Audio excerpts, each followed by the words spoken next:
தலைப்பில் பேசுகிறது தான் நாகராஜன் பட்டிமன்றம். தலைப்பை விட்டு அதிகமாக பேசுகிறதெல்லாம் அடுத்தவன் பட்டிமன்றம் இல்லையா? ஆனால் உங்களுக்கு சொல்கிறேன், கிட்டத்தட்ட ஒரு 6 பேர் முதல்ல பேசுகிற பேச்சாளர் 8 நிமிஷம், அடுத்து பேசுகிற பேச்சாளர் 12 நிமிஷம், கடைசியாக பேசுகிற பேச்சாளர் 15 நிமிஷம், 15 15 30, 12 12 24, 8 8 16 கூட்டி சொல்லு. சொல்றா ஏய், இப்போ சொன்னதை கூட்டுறா. 70 நிமிஷம் 70 நிமிடத்தில் இந்த பட்டிமன்ற விவாதம் முடியும். இதை ஒத்துக்கொள்பவர்கள் நல்லா கைதட்டி பாராட்டி அவ்வளோதான். அவங்க அதுக்கு தான். அதற்கு பிறகு தீர்ப்பு 2 நிமிஷத்தில் சொல்லிடுவேன். இந்த நாட்டில் மனிதநேயம் வளர்வதற்கு பெரிதும் காரணம் முதியவர்களுடைய வார்த்தைகளே என்ற அணியை தொடங்கி இந்த நாகை மண்ணில் பிறந்து இன்றைக்கு நானிலம் போற்றுகிற நல்ல பேச்சாளர் மட்டுமல்ல, குறித்த நேரத்தில் குறித்த இடத்தில் மரியாதையோடு பேசுகிற மண்ணின் தம்பி என் அருமை நம்பி பிரபாகரன் வருகிறார். கைத்தட்டி பாராட்டி, கைத்தட்டி பாராட்டி. 8 நிமிஷம்டா.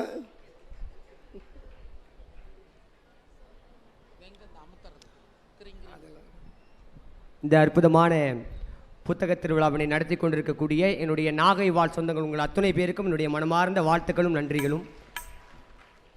நடுவர் அவர்களே, உலகத்திலேயே சிறந்த நண்பர்கள் யாரை சொல்லுவீங்க? உலகத்திலேயே சிறந்த நண்பர்கள் யாரை சொல்லுவீங்க? சிறந்த நண்பர்கள் பேராசிரியரும் கலைஞரும். ஆகா, கைத்தட்டல் கொடுங்களா ஒரு முறை. இப்படி நிறைய பேரை சொல்லிக்கிட்டே போகலாம் நடுவர்களே.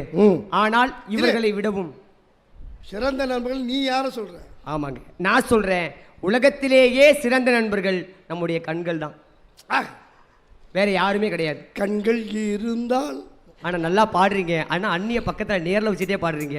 ஆனா உண்மையா சொல்றேன் நடுவர்களே, ஏன் நான் கண்கள்னு சொல்ல தெரியுங்களா? இந்த கண்கள் தான் ஒரே நேரத்துல சிரிக்கும், ஒரே நேரத்துல யாராவது வந்தா பார்க்கும், ஒரே நேரத்துல அழுதா அழும். உண்மைதானுங்க?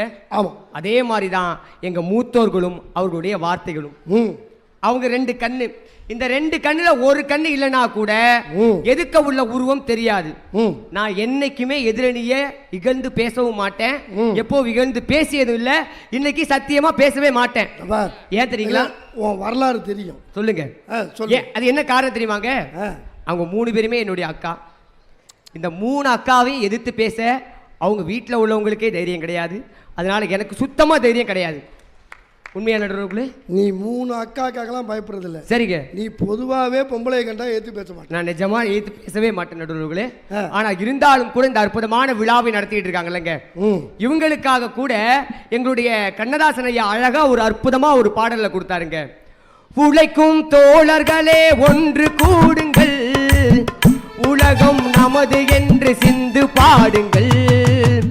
உழைக்கும் தோழர்களே ஒன்று கூடுங்கள், உலகம் நமது என்று சிந்து பாடுங்கள். மேடு பள்ளம் இல்லாத சமுதாயம் காண என்ன வழி என்று எண்ணி பாருங்கள். அண்ணன் சொல்லும் வழி கண்டு நன்மை தேடுங்கள், அண்ணா சொன்ன வழி கண்டு நன்மை தேடுங்கள். நீங்க நல்லா இருக்கணும், நாடு முன்னேறே, இந்த நாட்டில் உள்ள ஏழைகளின் வாழ்வு முன்னேறே. இங்கு நல்லவங்க எல்லாரும் உங்க பின்னாலே, நீங்க நினைச்சதெல்லாம் நடக்கும் உங்க கண்ணு முன்னாலே. இங்கு நல்லவங்க எல்லாரும் உங்க பின்னாலே, நீங்க நினைச்சதெல்லாம் நடக்கும் உங்க கண்ணு முன்னாலே. நீங்க நல்லா இருக்கணும், நாடு முன்னேறே, இந்த நாட்டில் உள்ள ஏழைகளின் வாழ்வு முன்னேறே.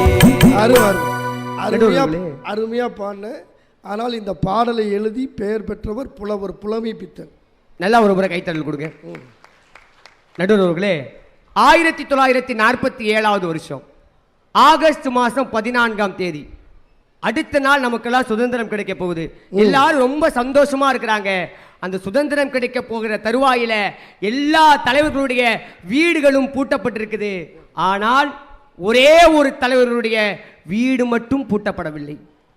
எல்லாரும் கேட்குறாங்க, ஐயா நாளைக்கு காலையில் சுதந்திரம் கிடைக்க போகுது, எல்லாரும் சந்தோஷமா உறங்கிட்டு இருக்காங்க, காலையில் அந்த நல்ல செய்தியை கேட்க போறாங்க, ஆனா நீங்க மட்டும் ஏன் இன்னமும் விழித்து கொண்டிருக்கிறீர்கள் அப்படின்னு கேட்கும் பொழுது அந்த அற்புதமான தலைவர் சொன்னாருங்க, நாளைக்கு என்னவோ நமக்கு சுதந்திரம் கிடைக்க போகுது சரிதான், ஆனா என்னுடைய மக்களுடைய மனங்களில் மதம், இனம், மொழி என்ற வேறுபாடு இருக்கிறது. இந்த வேறுபாடுகளை களைவதற்காக நான் எழுதி கொண்டிருக்கிறேன், இன்னமும் எழுதுவேன் என்று கூறி இந்திய அரசியலமைப்பு சட்டத்தை எழுதி முடித்தாரே என்னுடைய அண்ணல் அம்பேத்கர்.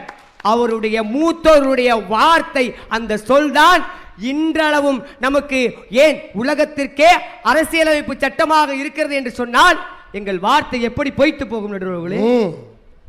அதனால தாங்க சொன்னாங்க, காற்றும் நீரும் வானும் நெருப்பும் பொதுவில் இருக்குது, மனுஷ காலில் பட்ட பூமி மட்டும் பிரிஞ்சு கிடக்குது.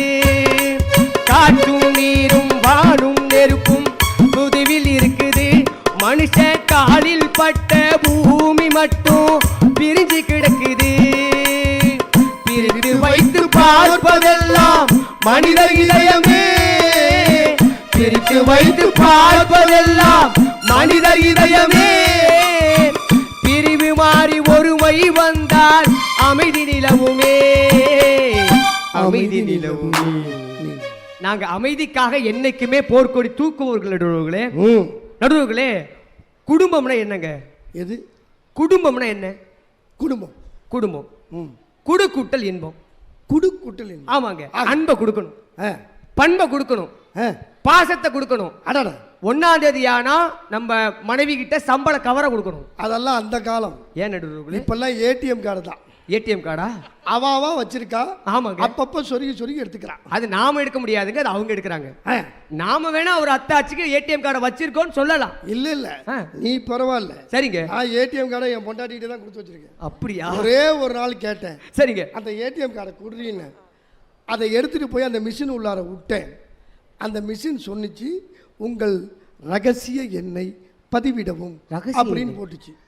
நான் உடனே என் பொண்டாட்டிக்கு ஃபோன் பண்ணி, ரகசிய எண்ணுன்னு ஏதோ சொல்கிறாங்களடி, என்ன என்னடின்னு என் மனைவி சொல்கிறா, அதெல்லாம் ரகசியம், உங்கள்கிட்ட சொல்ல மாட்டேன்ட்டான். அப்படியா? எல்லார் வீட்லேயும் அதாங்க ஓடிக்கிட்டு இருக்கு. ஆனால் குடும்பம்ங்கிறது என்ன தெரியுமாங்க?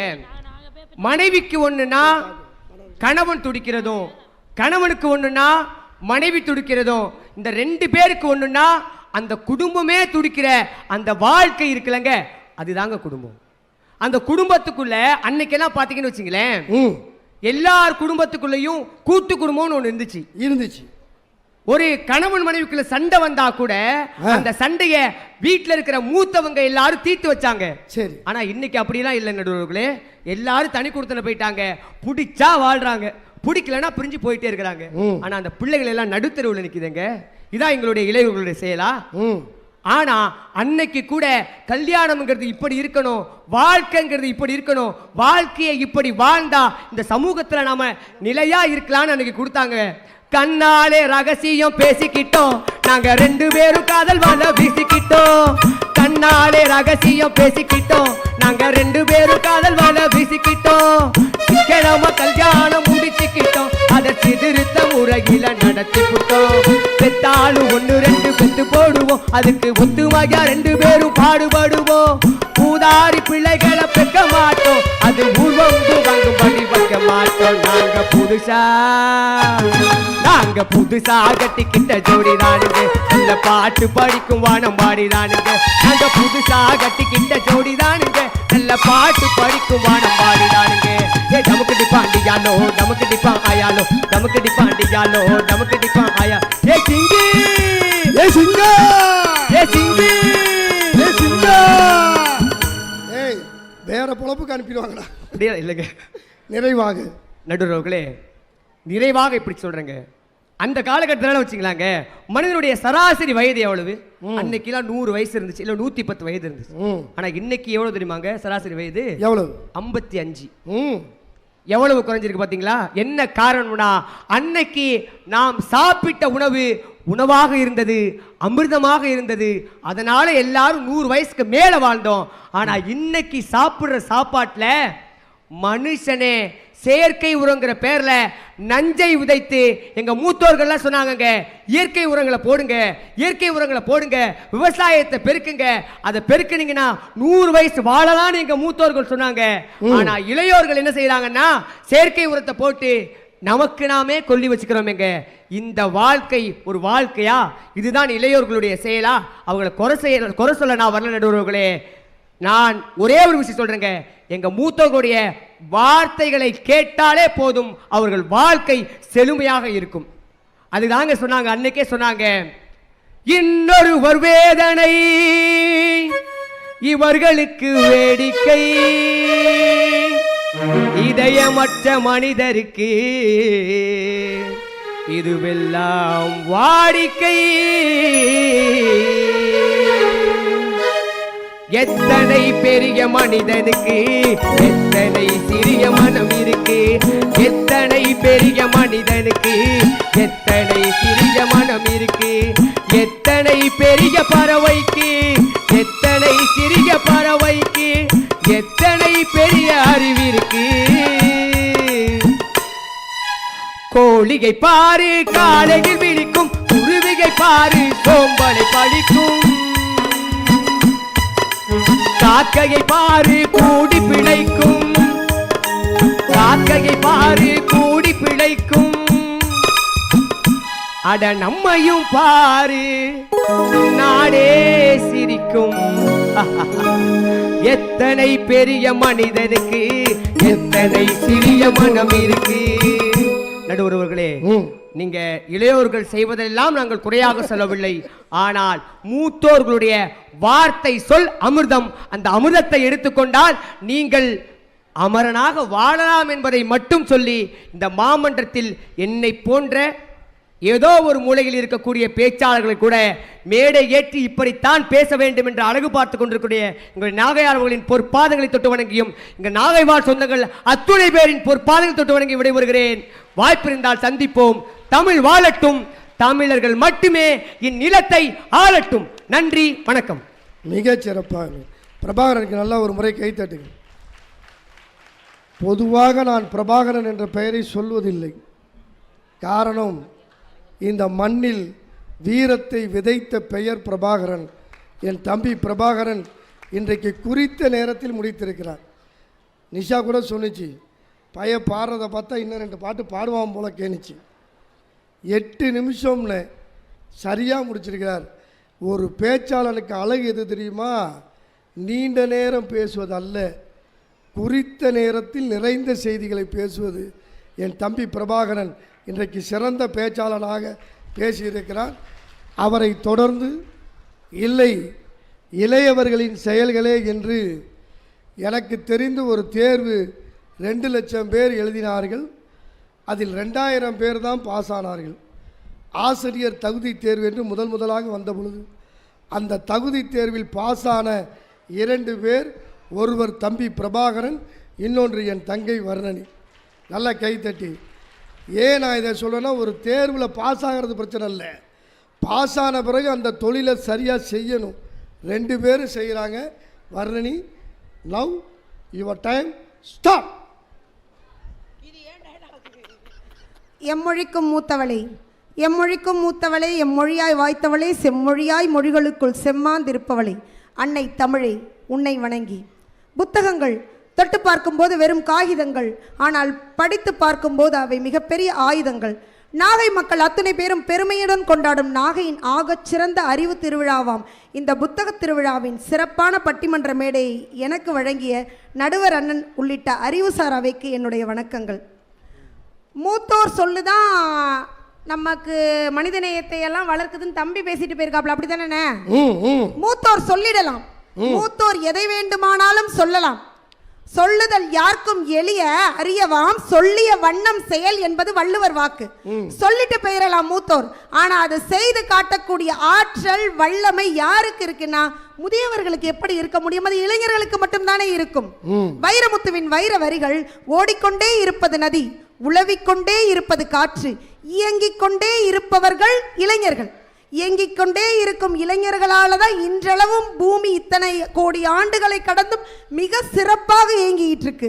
அதனால தான் விவேகானந்தர் 100 இளைஞர்களை என்னிடம் கொடுங்கள், இந்த இந்தியாவை வலிமை படைத்து காட்டுகிறேன், வலிமையாக மாற்றி காட்டுகிறேன் சொன்ன தவிர 100 முதியவர்கள்ட்ட என்ன கொடுங்க, அவங்களுடைய பேச்சை கேட்டு அவங்களுடைய வார்த்தைகளை கேட்டு நான் இந்த உலகத்தை மிக சிறப்பாக மாற்றி காமிக்கிறேன்னு சொல்லவே இல்லை.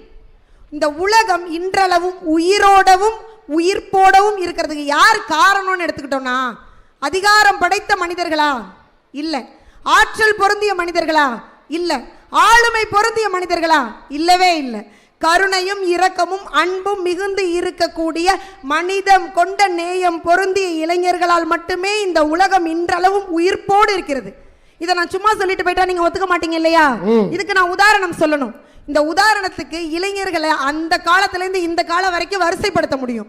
ஆனால் நீங்கள் கொடுத்துருக்க 8 நிமிஷத்தில் நம்மளால் 4 பேருக்கு மேலே சொல்ல முடியாது. அந்த காலத்தில் எடுத்துக்கிட்டோம்னா சாகா வரம் கொடுக்கக்கூடிய நீண்ட ஆயுளை கொடுக்கக்கூடிய நெல்லிக்கனியை எடுத்து கொடுத்த போது கூட அதை தான் சாப்பிடக்கூடாது, அந்த அவ்வை பாட்டிக்கு கொடுத்த அன்னை தமிழை வளர்க்கணும்னு நினச்ச அதியமான்கிற ஒரு மன்னன் தொடங்கி தன்னுடைய இதயமானது தன்னிடம் இல்லை என்றாலும் ஏதோ ஒரு குழந்தைக்கு அது உயிராக மாற வேண்டும் என்று நினைத்த ஹிதேந்திரனை கடந்து இன்னைக்கு வயநாட்டோட நிலச்சரிவை பார்த்து நம்ம எல்லாரும் அச்சு கொட்டுறோம். அச்சச்சோ இப்படி ஆயிடுச்சே, இவங்களுக்கு உதவ யாருமே இல்லையே, அந்த கடவுளுக்கு கண் இல்லையா, இப்படி எல்லாம் நம்ம பேசுறோம். ஆனா அவங்களுக்கு ஏதாவது பண்ணணும்ல. அவங்களுக்கு என்ன பண்ண முடியும்? அவங்களுக்கு ஏதாவது நல்லது நடந்தா சரின்னு மூத்தோர்களால நல்ல வார்த்தை சொல்ல முடியும். ஆனால் இளைஞர்கள் யோசிப்பார்கள், சிந்திப்பார்கள், செயலாற்றுவார்கள். நம்மெல்லாம் நம்ம வீட்டு விசேஷத்துக்கு விருந்து வைப்போம்ல, நம்ம வீட்டு விசேஷத்துக்கு ஒரு பெரிய விருந்து நடத்துவோம், அதில் வரக்கூடிய மொய் காசை வசூல் பண்ணி நம்ம பாக்கெட்டில் வச்சுப்போம்ல. ஆனால் இந்த வயநாட்டு மக்களின் சோகம் தீர்க்கிறதுக்காக தன்னுடைய சொந்த மண்ணில் ஒரு மிகப்பெரிய மொய் விருந்தை நடத்தி அந்த விருந்தில் வசூலான பணம் 1.5 லட்சம் ரூபாய் எடுத்து அந்த வயநாட்டில் வாடிக்கொண்டிருக்கக்கூடிய தோழர்களுக்கு உதவியாக கொடுத்து நான் மனித நேயத்தை மேடையில் பேச மட்டும் மாட்டேன், என்னுடைய செயல் ஆற்றலில் காமிப்பேன்னு சொல்லிட்டு இந்த மேடையில் வந்து அழகாக அமர்ந்திருக்கக்கூடிய என்னுடைய அன்பு சகோதரி நிஷா உட்பட எத்தனையோ உதாரணங்களை என்னால் வரிசைப்படுத்தி காட்ட முடியும். ஆனால் மனிதனே நிஷாவுக்கு மேடையில் கூப்பிட்டு டேட் வாங்குறதுக்கு தான் டேட்டு கிடைக்காது. ஆனால் ஊரில் எங்கேயாவது புயல் அடித்தா, வெள்ளம் வந்தால், இயற்கை பேரிடர் வந்தால் அழைக்காமலே சென்று அரவணைக்கிற உள்ளம் என் தங்கைக்கு உண்டு இல்லையா? எனக்கு என்ன ஒரு ஆச்சரியம்னா, அதே மாதிரி மேடையும் நினைக்கணும், ஒரு நிவாரண நிதி கொடுக்கணும். அக்கா அடுத்த முறை பட்டிமன்ற நிவாரண நிதி பார்சல்.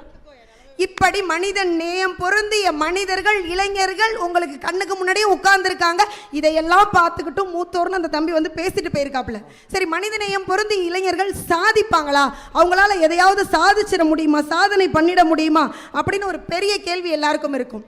அதே வயநாடு சம்பவத்தை எடுத்துக்கிறேன். அந்த வயநாடு சம்பவத்தில் ஒரு மிகப்பெரிய நிலச்சரிவு, 3 ஊர்கள் என்ன ஆச்சு ஏதாச்சுன்னு தெரியாமல் மண்ணுக்குள்ள மண்ணா மக்கி போச்சு. இந்த ஊர்களுக்கு நிவாரணம் போகணும், உதவிகள் போகணும், படைகள் போகணும், காப்பாற்றுறதுக்கு ஆள் போகணும். ஆனால் போகிறதுக்கு பாதை இல்லை. அதுக்கு போகிறதுக்கு முதல்ல பாலம் போடணும். அந்த பாலம் ஒரு தற்காலிக பாலத்தை இத்தனை பெரிய விபத்துக்கு மத்தியில் எந்த ஒரு உதவியும் எந்த ஒரு உபகரணங்களும் இல்லாமல் 1-2 டன் இருக்கக்கூடிய பைப்புகளை தோளில் சுமந்துட்டு போய் ஒரு மிகப்பெரிய தற்காலிக பாலத்தை 1.5 நாளில் கட்டமைச்சது மெட்ராஸ் ரெஜிமெண்ட் ஆஃப் இன்ஜினியரிங்கிற நம்மளுடைய எல்லை விட நம்ம இராணுவ வீரர்கள் பொருந்திய ஒரு படை. அந்த இளைஞர்கள் படைக்கு உயிரை பணயம் வச்சாவது எங்களுடைய மக்களுக்கு உதவணும் அப்படிங்கிற மனிதநேயம் பொருந்திய எங்களுடைய இளைஞர்களால் சாத்தியம். மனித நேயம்ங்கிறது என்ன? தன் உயிரை தாண்டி மற்ற எல்லா உயிர்கள் மேலையும் அன்பு செலுத்துறது தானே மனித நேயம். ஒரு பெத்தவங்க பெத்த பிள்ளைய பெக்கலாம், வளர்க்கலாம், அந்த பிள்ளைக்கு நல்லது கெட்டது செய்யலாம், அது அவங்களுடைய கடமை. ஆனா அந்த பிள்ளை அவங்களுக்கு திருப்பி செஞ்சே ஆகணுமா? அது என்ன கடமையா? இல்லையே, அது கடமை இல்லைன்னு நீங்களோ நானோ சொல்றதுக்கு முன்னாடியே 2000 ஆண்டுகளுக்கு முன்னாடி என்னுடைய ஐயன் வள்ளுவன் சொல்லியிருக்காரு. மகன் தந்தை காற்றும் நன்றி, தந்தை மகன் காற்றும் நன்றி, தந்தை மகனுக்கு செய்யக்கூடியது நன்றி, மகன் தந்தை காற்றும் உதவி, மகன் தந்தைக்கு செய்யக்கூடியது உதவி. உதவியை செய்யலாம், செய்யாம போலாம், ஆனா நன்றிங்கிறது கடன், அதை செஞ்சே தீரணும். பெத்தவங்க பிள்ளைக்கு செய்ய வேண்டியது கடன், அதை செஞ்சே தீரணும். ஆனா அவங்க செஞ்சதுக்கு பிறகு அது எல்லாத்துக்கும் கைமாற அந்த பிள்ளை அவங்களுக்கு செய்யணுமான்னா அது உதவி. அந்த பிள்ளை செய்யும், செய்யாமலும் போகும். அதுக்கு நம்ம கண்ணுக்கு முன்னாடி எத்தனையோ உதாரணங்களும் இருக்கும். ஆனால் அப்படி இருக்கக்கூடிய சூழல்ல தன்னுடைய பெத்த தந்தை ஒரு கூலி தொழிலாளி. அந்த கூலி தொழிலாளி வேற எங்கேயும் போக வேணாம், நம்ம இருக்கிறது நாகப்பட்டினம் மாவட்டம், நம்மளுடைய ஒருங்கிணைந்த நாகை மண்ணிலேருந்து பிரிஞ்சு போன திருவாரூர் மண்ணில் திருத்துறைப்பூண்டி பகுதியில் ஆலங்கால்ங்கிற ஒரு சின்ன கிராமம். அந்த சின்ன கிராமத்தில் ஒரு குக்கிராமத்தில் ஒரு கூலி தொழிலாளியாக உழைச்சிக்கிட்டு இருக்கக்கூடிய ஒரு மனிதன். அந்த மனிதன் கூலி தொழிலாளிங்கிற அடையாளத்தோடு அவனுடைய வாழ்க்கையை வாழ்ந்து முடிக்கிறான்.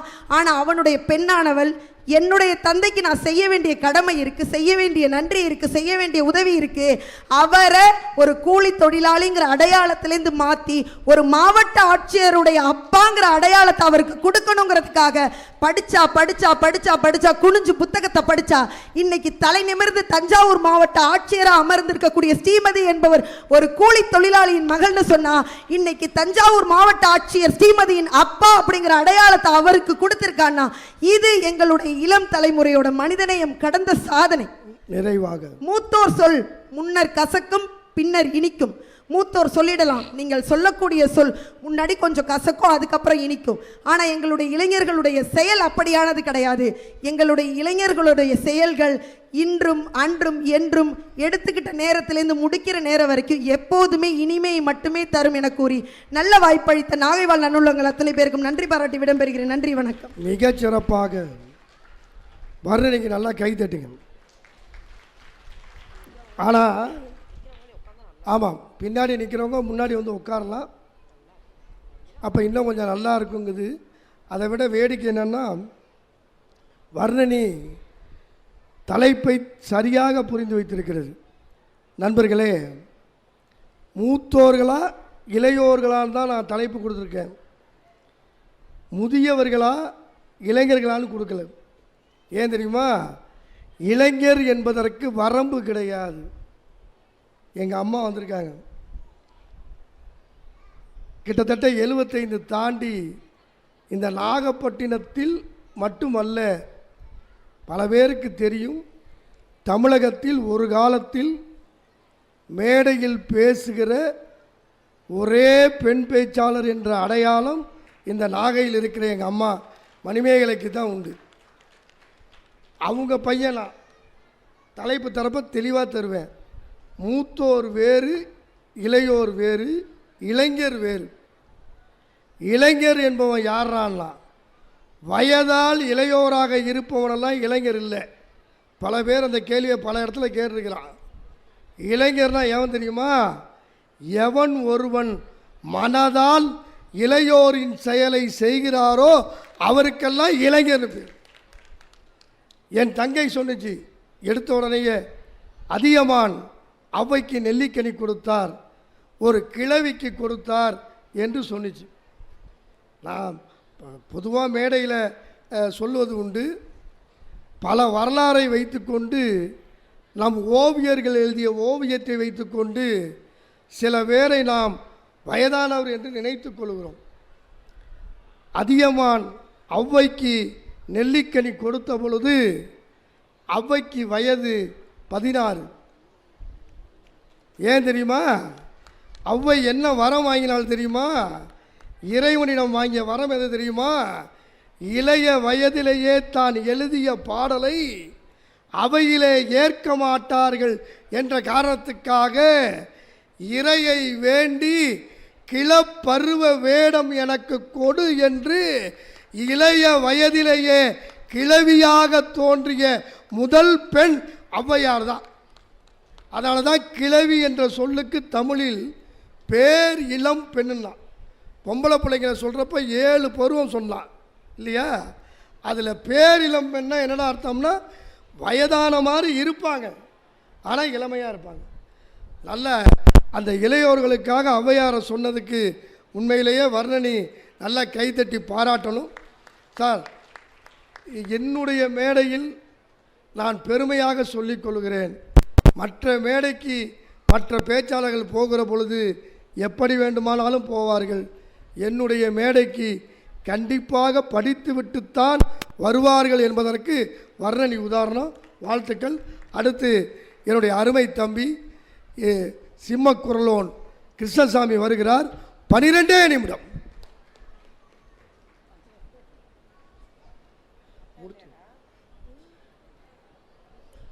சீரோடும் சிறப்போடும் நடைபெற்று கொண்டிருக்கிற இந்த புத்தக திருவிழாவிலே கலந்து கொண்டு நம்முடைய பகுதியிலே வாழ்ந்து கொண்டிருக்கிற பிள்ளைகளுக்கு மட்டுமல்ல, நம்முடைய அறிவையும் வளர்த்து கொள்ள வேண்டும் என்பதற்காக வருகை தந்து கூடியிருக்கிற சான்றோர் பெருமக்களே, உங்கள் அத்துணை பேரையும் முதலிலே வணங்கி ஒரு அருமையான தலைப்பை தந்திருக்கிறீர்கள்.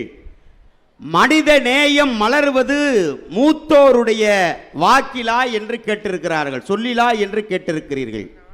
என் அருமை தங்கை அவர்கள் பேசுகிற பொழுதே சொன்னார்கள், மூத்தோர் சொல் வாக்கும் முதிர்நெல் கனியும் முதலிலே கசக்கும் பிறகு இனிக்கும் என்று சொன்னால், மனிதன் மலர வேண்டும், மனம் மனித நேயம் மலர வேண்டும் என்று சொன்னால் சொல்லுகிற பொழுது அது கசப்பாக இருக்கும், ஆனால் அது மலருகிற பொழுது இனிப்பாக இருக்கும் என்பதை என் தங்கை அவர்கள் இந்த மேடையிலே அழகாக சொல்லி இருக்கிறார்கள்.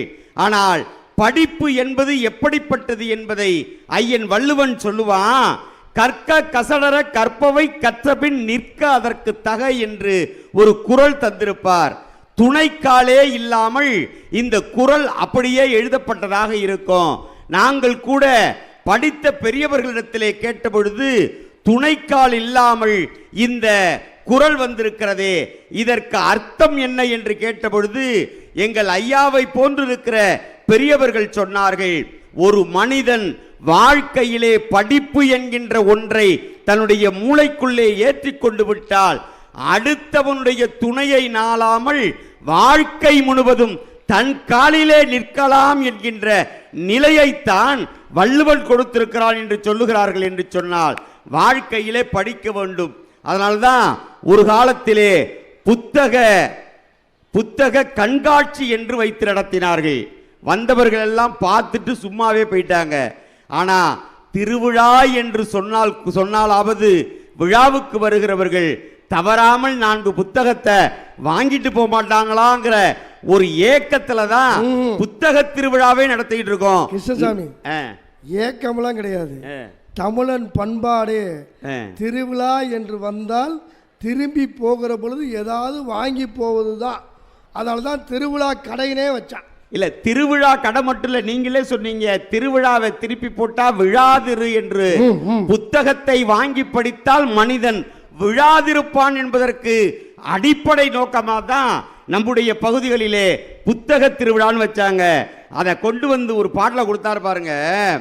பல நூல் படித்து நீ அறியும் கல்வி, பொது நலம் நினைத்து நீ வழங்கும் செல்வம், பிறர் உயர்வினிலே உனக்கு இருக்கும் இன்பம், இவை அனைத்திலுமே இருப்பதுதான் தெய்வம்.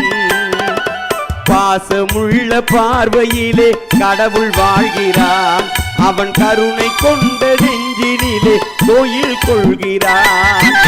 இதோ எந்தன் தெய்வம் முன்னாலே நான் ஒரே ஒரு புன்னகையை கண்டேனே. பாசமுள்ள பார்வையிலே கடவுள் வாழ்கிறான், அவன் கருணை கொண்ட நெஞ்சினிலே கோயில் கொள்கிறான்.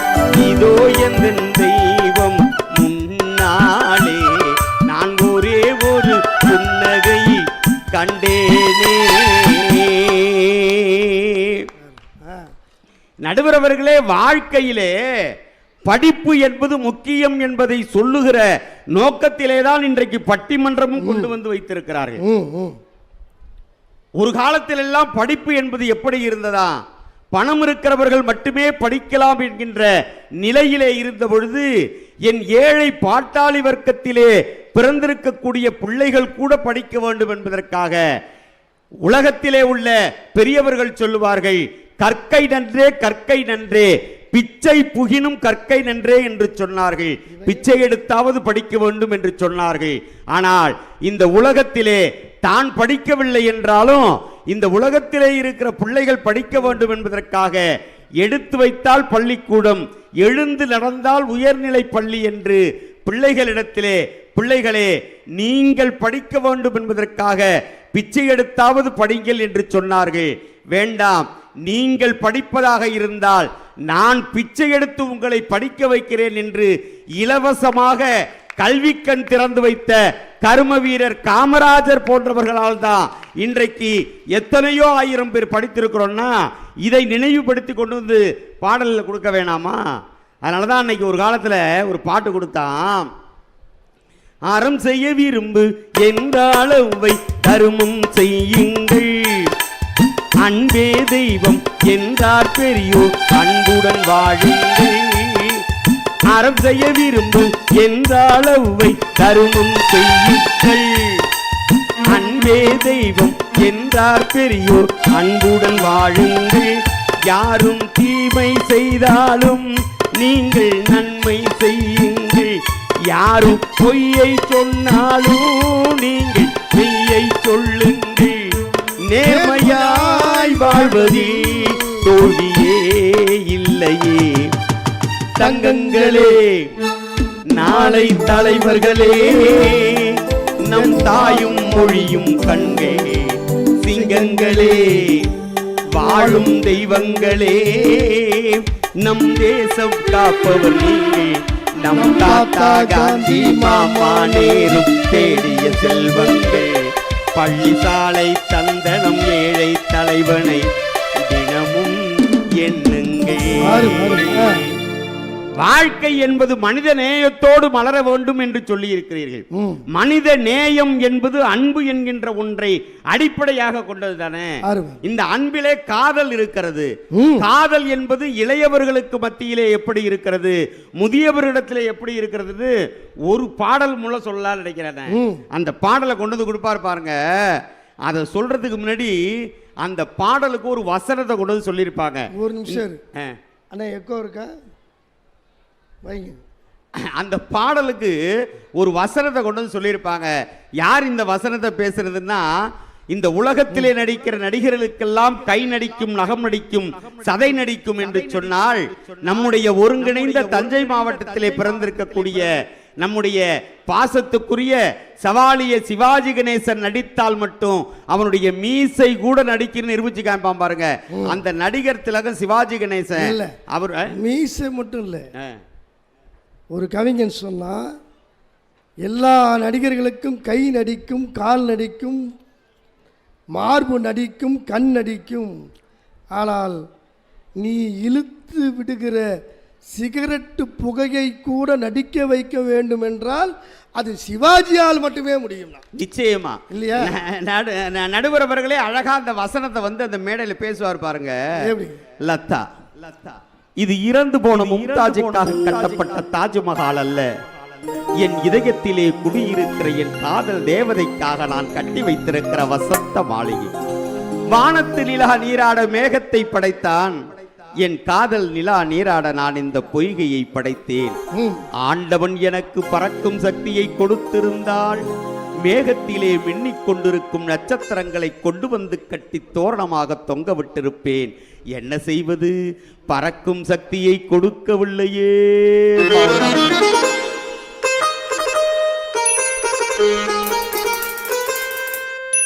மயக்கம் என்ன,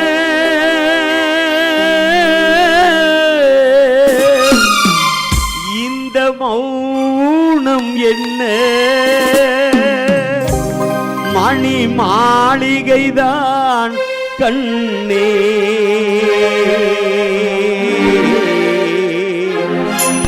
மயக்கம் என்ன, இந்த மௌனம் என்ன, மணி மாளிகைதான் கண்ணே.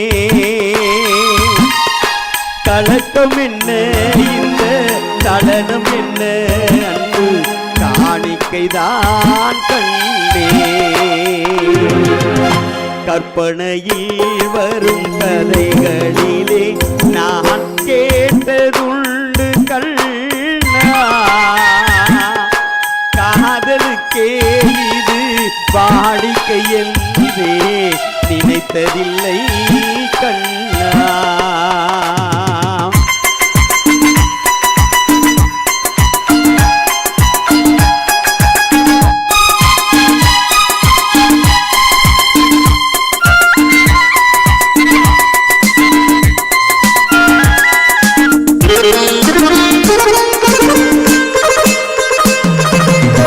அன்னத்தை தொட்ட இனி நான் தொடமாட்டேன். கண்ணத்தில் இருக்கும் கிண்ணத்தை எடுத்து மது வருந்தாமல் விடமாட்டேன். உன்னையல்லால் ஒரு பெண்ணை இனி நான் உள்ளத்தினாலும் தொடமாட்டேன். உள்ளம் இருப்பது என்னிடமே, அதை உயிர் போனாலும் தரமாட்டேன். மயக்கம் என்ன, இந்த மௌனம் என்ன, மணி மாளிகைதான் கண்ணே. தயக்கம் என்ன, இந்த சலனம் என்ன, அன்பு காணிக்கைதான் கண்ணே. நடுவர் அவர்களே, வாழ்க்கையிலே நான் இதோடு நிறைவு செய்கிறேன். ஏன்னா நீங்க எல்லாம் யாரு பேச்சுக்காக காத்துக்கிட்டு இருக்கீங்கிறது எனக்கும் தெரியும். அவங்க பேசுறதை கேட்கணுங்கிறதுக்காக நானும் காத்துக்கிட்டு இருக்கேன். அப்படி தானப்பா? அதெல்லாம் ஒன்றும் இல்லை. பாவம் புள்ள உடம்பு சரியில்லாமல் வேறு வந்திருக்கு, ஒன்றும் ஓட்டக்கூடாது. இருந்தாலும் பரவாயில்ல. மூத்தோர் என்கின்றவர்கள் மனித நோயத்தோடு எங்கே நடக்கிறார்கள் என்றால் ஒரு குடும்பத்துக்குள்ளே இருக்கிற உறவிலே கொண்டு வந்து அதை காட்டுகிறார்கள். நீ தம்பியோடு உறவாட வேண்டும், உன் தம்பியோடு நட்பு நன்றாக பழக வேண்டும், உன்னுடைய வீட்டிலே வருகிற அத்துணை பேரையும் உன்னுடைய சகோதர சகோதரிகளாக ஏற்றுக்கொள்ள வேண்டும்.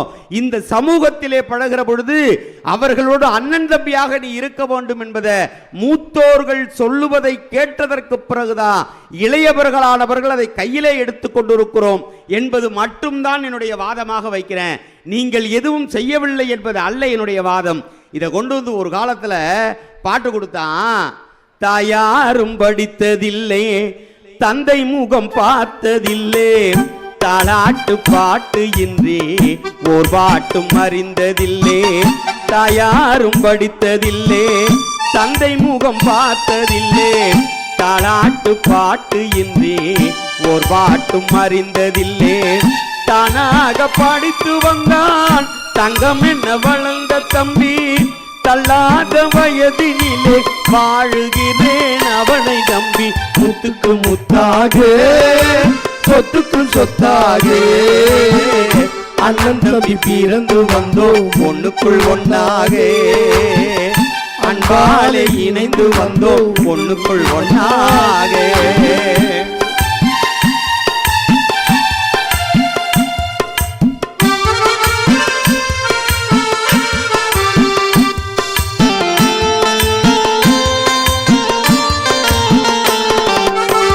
ராஜாக்கள் மாளிகையும் காணாத இன்பமடா, நாடு கால் மண்டபம் போல் நாங்கள் கொண்ட சொந்தமடா. ராஜாக்கள் மாளிகையும் காணாத இன்பமடா, நாலு கால் மண்டபம் போல் நாங்கள் கொண்ட சொந்தமடா. ரோஜாவின் இதழ்களை போல் நிராத வாசமடா, நூறாண்டு வாழ வைக்கும்,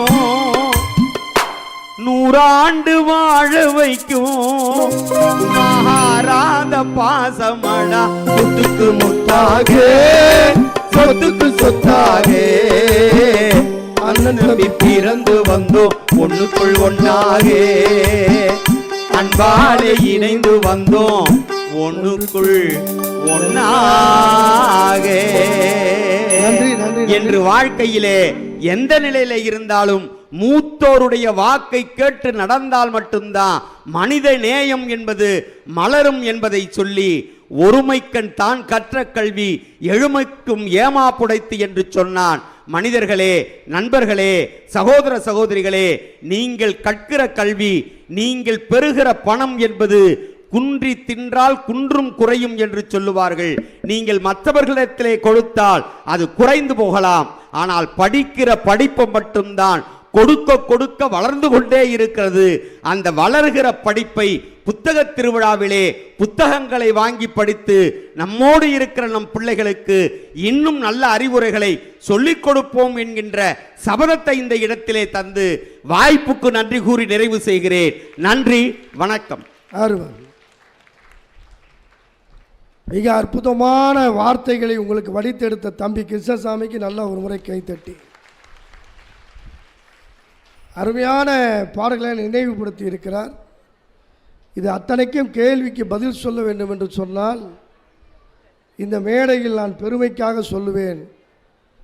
அந்த 2 பேர், இந்த 2 பேர் எல்லோரும் என்னோடு பயின்றவர்கள் அல்ல, என்னிடம் பயின்றவர்கள். தங்கை நிஷாவாக இருக்கட்டும், தம்பி மஞ்சுநாதனாக இருக்கட்டும், பட்டிமன்ற உலகத்திற்கு வந்த பொழுது அவர்கள் அடைந்த புகழ் இன்றைக்கு தொலைக்காட்சிகளிலே நகைச்சுவைக்கு ஒரு அத்தாரிட்டியை போல. என்னை கேட்டால் நகைச்சுவைக்கு அங்கீகாரம் பெறுவது மிக கடினம். அதை இருவரும் செய்திருக்கிறார்கள். அதை தாண்டி அடுத்த தலைமுறைக்கு இந்த தமிழையும் இலக்கியத்தையும் பெண்ணியத்தையும் கண்ணியத்தோடு கொண்டு போக வேண்டும் என்று சொன்னால் அதற்கு சில பேச்சாளர்கள் தான் இருக்கிறார்கள்.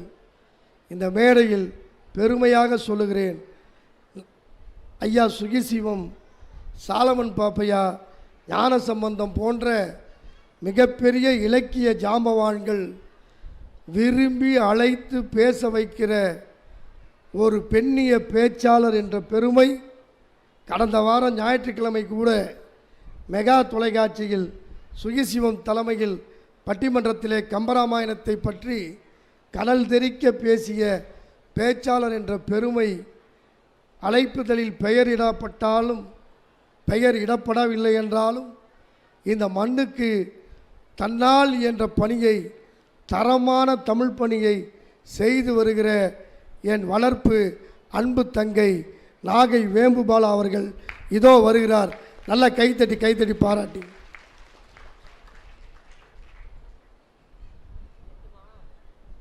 கீழே அப்பா கேமராவில் வியூ தெரியுதா பாருங்க, இல்லைன்னா கீழே எதாவது வைக்க சொல்லுங்கள்.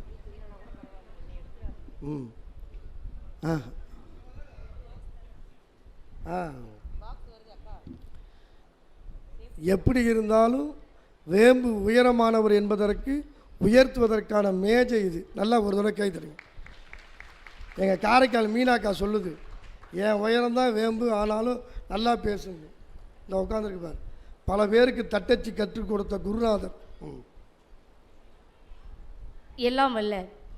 எல்லாம் வல்ல இறை அருளையும் குருவருளையும் முதற்கண் போற்றி வணங்கி, எத்தனை குழந்தைகளை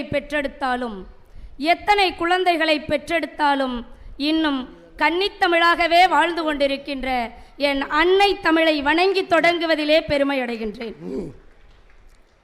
அற்புதமாக இந்த நாகை மண்ணில் புத்தக திருவிழாவை மிகச்சிறப்போடு நிகழ்த்தி கொண்டிருக்கின்ற அத்தனை பெரியோர்களையும் வணங்கி மகிழ்ந்து, இந்த விழாவை அனுதினமும் வந்து பார்த்து மகிழ்ந்து நல்லறிவோடு செல்கின்ற அத்தனை பெருமக்களையும் வணங்கி மகிழ்வதிலே பெருமகிழ்ச்சி அடைந்து, நல்லதோர் தீர்ப்பை வழங்க காத்திருக்கின்ற நல்ல நடுவராக வீற்றிருக்கின்ற என்னுடைய குருநாதரையும், 2 அணிகளாக பிரிந்திருக்கின்ற பேச்சாளர் பெருமக்களையும் இசைக்கலைஞரையும் வணங்கி மகிழ்ந்து தொடங்குகின்றேன். இளையோரினுடைய செயல் எப்படி இருக்கிறது? முதியோரினுடைய சொல்லால் மனிதநேயம் மலர்கிறதா அல்லது இளையோரினுடைய செயலால் என்று கேட்டிருக்கிறீர்கள். முதலில் மனித நேயம் என்பது பிறர்க்கு உதவும் பெருங்குணமே மனித நேயம். பிறர்க்கு உதவும் பெருங்குணமே மனிதநேயம், பேரன்பு செலுத்துவதே மனிதநேயம், பேரிடரில் துணை நிற்றலே மனிதநேயம், உதவுகின்ற பெருங்குணமே மனிதநேயம், ஊருக்கு உதவுதலே மனிதநேயம், பெருங்கண்ணீர் துடைத்திடலே மனிதநேயம். இது அத்தனையும் முதியோர்களினுடைய சொல்லோடு நின்றுவிட்டால் அது எப்படி முடியும்? அது இளையோர்களினுடைய செயல் வடிவத்தால் தான் மேன்மையடைகிறது என்பதுதான் எங்களுடைய வாதமாக இந்த மண்ணில் வைக்கின்றோம். நீங்க அற்புதமான ஒரு குரல் சொன்னாங்க என்னுடைய அன்பு தங்கை. வயநாடை பற்றி இப்ப எல்லாரும் பேசிட்டே இருக்கோம் கடந்த 10 நாட்களாக. ஒரே ஒரு செய்தி தெரியுமா? மறைந்தது வயநாடு, மறையாதது மனிதநேயம் என்பதை அழகாக நிரூபித்திருக்கிறது இந்த இளையோரினுடைய செயல்கள். மூத்தோரினுடைய சொல்லை நாங்கள் குறை சொல்லவில்லை, அதை ஏற்றுக்கொள்ள மாட்டோம் என்று சொல்லவில்லை. இந்த மேடையில் கூட எங்களுக்கு முன்னால் அழகாக நீர் விளையாடல் பற்றி பேசி சென்ற ஐயா ஒரு நூலை படிக்க வேண்டும் என்று எங்கள் தாயாரின் பெயரை சொன்னபோது எனக்கு அந்த நூல் நினைவுக்கு வரவில்லை. எங்கள் தாயார் தான் என் நினைவுக்கு வந்தார். நாங்கள் மதிக்கிறோம், நாங்கள் வணங்குகிறோம், நாங்கள் இல்லை என்று சொல்லவில்லை. ஆனால் இளையோர் என்பவர் எப்படி தெரியுமா?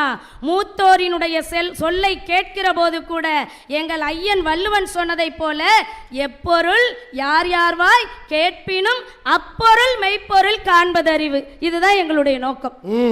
அந்த பொருளுக்கு ஏற்றாற்போல் செயல் வடிவம் தர வேண்டும் என்பதுதான் இளையோரினுடைய குணம். நடுவர் அவர்களே, இன்னைக்கு ரொம்ப ஈஸியா சொல்லிடுறோம், உலகம் சுருங்கி போச்சு, உலகம் சுருங்கிட்டு, உலகம் சுருங்கி போயிட்டு.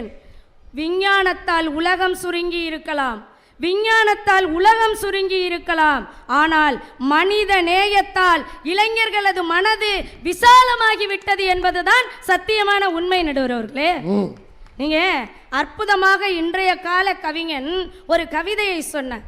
இன்றைக்கு இருக்கிற இளைஞர்கள் எப்படி தங்களுடைய வாய்ப்பை பயன்படுத்திக் கொள்கிறார்கள் தெரியுமா? அது எந்த நிலையாக இருந்தாலும் சரி. இன்னைக்கு இருக்கக்கூடிய இளைஞர்களுக்கு அழகாக சொன்னார், கரும்பு தோட்டம் கிடைத்தால், கரும்பு தோட்டம் கிடைத்தால் யானையாக மாறு, கரும்பு சக்கை கிடைத்தால் எறும்பாக மாறிவிடு. நீ கரும்பு தோட்டம் கிடைச்சா யானை மாறி போ, ஆனால் சக்கை கிடைத்தால் கூட விட்டு விடாதே, எறும்பாக மாறி என்று இளைஞனுக்கு தன்னம்பிக்கை கொடுப்பது இளையோரினுடைய செயல் வடிவம் என்பதை இந்த நேரத்தில் நான் சொல்ல கடமைப்பட்டு இருக்கிறேன்.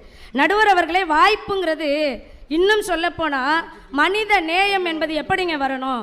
ஒரு மனிதன் சோகத்தில் மூழ்குகிற போது அவரை தூக்கிவிடும் கையாக இருக்க வேண்டியதுதான் மனிதநேயம். அந்த சோகத்தில் இருக்கின்ற மனிதனை கூட எப்படி மீட்டு மேலே கொண்டு வருவது என்பதை இன்றைக்கு இருக்கக்கூடிய அற்புதமான ஒரு கவிஞன் அழகான வரிகளிலே தந்தார். பழனி பாரதி என்கின்ற அற்புத கவிஞன் சிற்பியினுடைய இசையில் நான் பேச நினைப்பதெல்லாம் என்கிற திரைப்படத்தில் ஒரு பெண் அத்தனை பேருக்கும் எப்படி தன்னம்பிக்கை தருகிறாள் என்பதை அழகா கொடுத்திருப்பார் பாருங்க. சோகம் எல்லாம் போகும் ஒரு சேதி சொல்லட்டுமா, நல்ல சேதி சொல்லட்டுமா, மண்ணில் இந்த அன்பை வெல்லும் வித்தை சொல்லட்டுமா, வெற்றி முத்தை அல்லட்டுமா. சோகம் எல்லாம் போகும் ஒரு சேதி சொல்லட்டுமா, நல்ல சேதி சொல்லட்டுமா, மண்ணில் இந்த அன்பை வெல்லும் வித்தை சொல்லட்டுமா, வெற்றி முத்தை அல்லட்டுமா. ஒத்தையடி பாத அதில் தேரு வரும் நாள, ஒத்தையடி பாத அதில் தேரு வரும் நாள, எல்லாம் நாளை மாறிவிடும் நிலவும் கூட பூமி வரும், எல்லாம் நாளை மாறிவிடும் நிலவும் கூட பூமி வரும். வேலங்கிலியே என்னை தாளாட்டும் இசையே, உன்னை பாடாத நாள் இல்லையே, அடி கண்ணம்மா பாடாத நாள் இல்லையே. தன்னம்பிக்கையோடு இருந்தால் அந்த மலையை கூட மண்ணுக்கு கொண்டு வர முடியும் என்கின்ற வார்த்தைகளை தந்து இளைஞர்களினுடைய செயல் திறமையை காட்டுவது இன்னைக்குங்க. ஒரு காலகட்டத்தில் மூத்தோர் சொல் எப்படி இருந்தது? நிலாவை பார்த்து கை குழந்தைய கையில் வச்சுக்கிட்டு நிலாவை பார்த்து சோறு ஊட்டி நிலா பாரு நிலா பாருன்னு சொன்னது ஒரு காலம். ஆனால் இளையோர் செயல், நீங்க சொன்ன சொல்லை மனதில் வைத்துக்கொண்டு நிலவுக்கே சென்று சாதம் படைப்பது இன்றைக்கு இருக்கிற இளைய சமூகம் இல்லையா? கரண்டி பிடித்த கைகளை எல்லாம் படி படி என்று சொன்னது முதியோர்கள், கரண்டி பிடித்த கைகளை எல்லாம் படிக்க சொன்னது வேண்டுமானால் முதியோர்கள். ஆனால் கரண்டி பிடித்த கைகள் கூட இன்றைக்கு கம்ப்யூட்டர் மவுஸில் விளையாடுகிறது என்றால் அதுதான் இளையோரின் செயல். நடுவர்களே, சாதிகள் இல்லையடி பாப்பா என்று ஒரு காலத்தில் சொன்னீர்கள், ஆனால் சாதிகள் மிகுந்திருந்தது. சாதிகள் இல்லையடி பாப்பா என்று எழுதப்பட்ட காலத்தில் சாதிகள் மிகுந்திருந்தது. ஆனால் இன்றைக்கு இருக்கிற இளைஞர்கள் சாதியை தாண்டி, மதத்தை தாண்டி, இனத்தை தாண்டி, குலத்தை தாண்டி, மொழியை தாண்டி இன்றைக்கு மனித நேயத்தோடு செயல்படுகிறார்கள் என்றால் இதுதான் இளைஞர்களினுடைய ஆற்றல். நடுவர்களே, இன்னும் சொல்லணும்னா ஒரு காலத்துலலாம் நெஞ்சு வலி வந்துட்டுன்னு வைங்களேன், முதியோர்கள் என்ன சொல்லுவாங்க? நெஞ்சு வலி வந்து படுத்துட்டா பேய் அடிச்சுட்டுன்னு சொன்ன காலம். நெஞ்சு வலி வந்து பேய் அடிச்சிட்டுன்னு சொல்லுவாங்க. ஆனால் இன்றைக்கு இளையோரின் செயல் பேயும் அடிக்கலை பிசாசும் அடிக்கலைன்னு தொட்டு பார்த்து விட்டு அடுத்த 5 வினாடிக்குள் ஆஸ்பிரின் மாத்திரையை கொடுத்தால் உடனடியாக முதலுதவி செய்யலாம் என்பதை நிரூபிப்பது இன்றைய இளைஞரின் செயல் இல்லையா? நீங்க யோசித்து பார்க்கிற போது ஒரு காலகட்டத்தில் யாராவது அடிபட்டு கிடந்தா என்னங்க பண்ணுவோம்? வீட்டில் யாராவது ஒரு சொட்டு ரத்தம் கொடுக்கணும்னு சொன்னால் பெரியவங்க ஒத்துக்கிட்டாங்களா? விடுவாங்களா? நான் பால் ஊட்டி சோறு ஊட்டி வளர்த்த புள்ள, நான் ஊட்டி வளர்த்த ரத்தம் அடுத்தவங்களுக்கு கொடுக்க போறியான்னு கேட்கப்பட்டது ஒரு காலம். ஆனால் இன்றைக்கு முகம் தெரியாது, குணம் தெரியாது, ஆள் தெரியாது, அரவம் தெரியாது.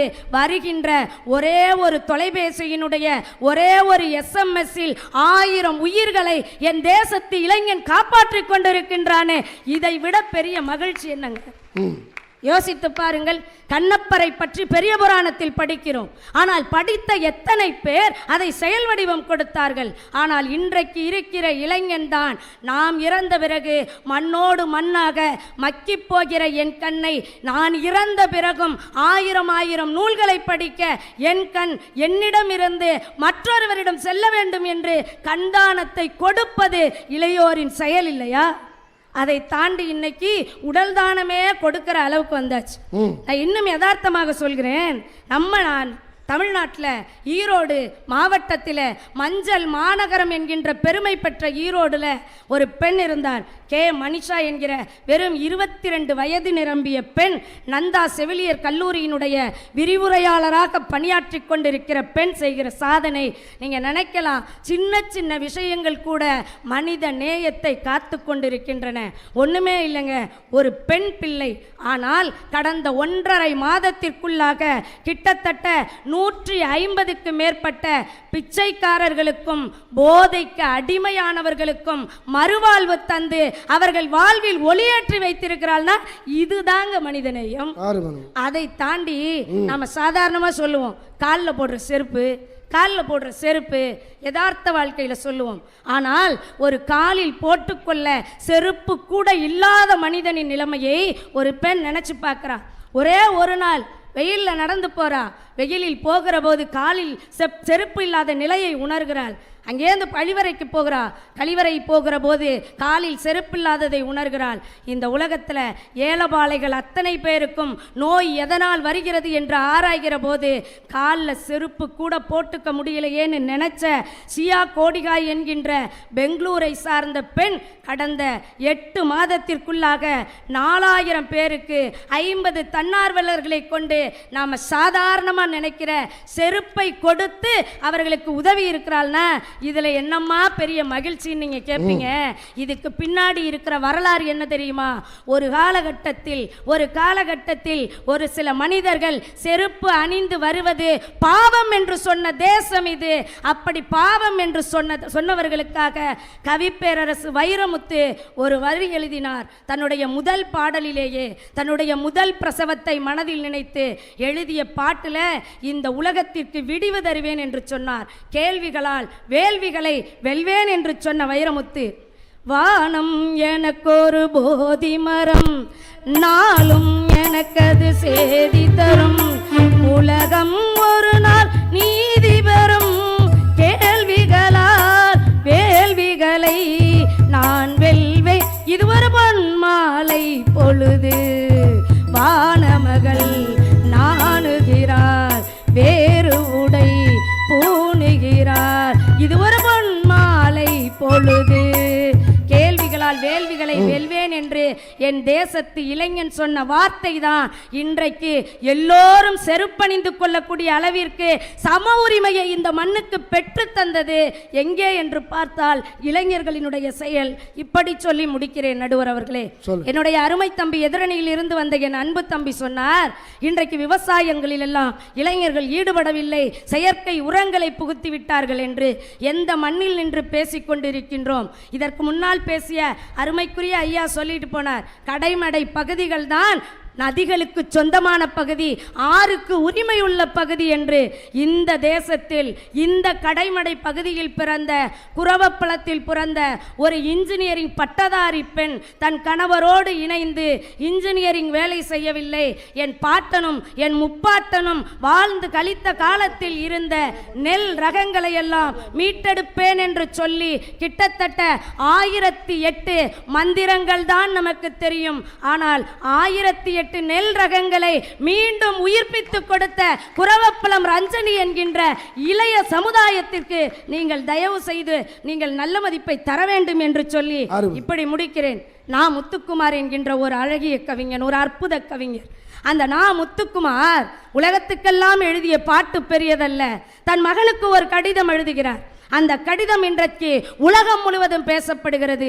அது மனிதனுக்கு, அது மகனுக்கு எழுதிய கடிதம் அல்ல, மகனை போல் இருக்கிற இந்த இளைய சமுதாயத்துக்கு எழுதப்பட்ட கடிதம். 1000 செய்திகளை அதில் சொல்லி இருப்பார். நான் 4 செய்திகளை மட்டும் சொல்கிறேன். அந்த மகனுக்கு எழுதுகிற கடிதத்தில் சொல்றார், மகனே, உன் பேரன்பால் இந்த பிரபஞ்சத்தை நனைத்திடு, உன் பேரன்பால் இந்த பிரபஞ்சத்தை நனைத்திடு, உழைக்க தயங்காதே, உழைப்பால் கிடைக்கும் உயர்வு மட்டுமே உன்னை உயர்த்தி கொண்டே இருக்கும். உன் பாட்டனும் உன் தகப்பனும் புத்தகம் என்னும் காட்டில் தொலைந்தவர்கள். உன் பாட்டனும் உன் தகப்பனும் புத்தகம் என்னும் காட்டில் தொலைந்தவர்கள். நீயும் உன் உதிரத்தில் அந்த காகித நதியை ஓடச் செய்வாயாக. நீயும் உன்னுடைய உதிரத்தில் அந்த காகித நதியை ஓடச் செய்வாயாக.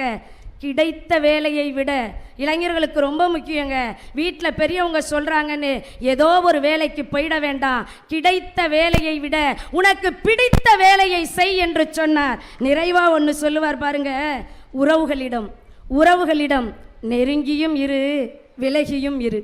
உறவுகளிடம் நெருங்கியும் இரு, விலகியும் இரு.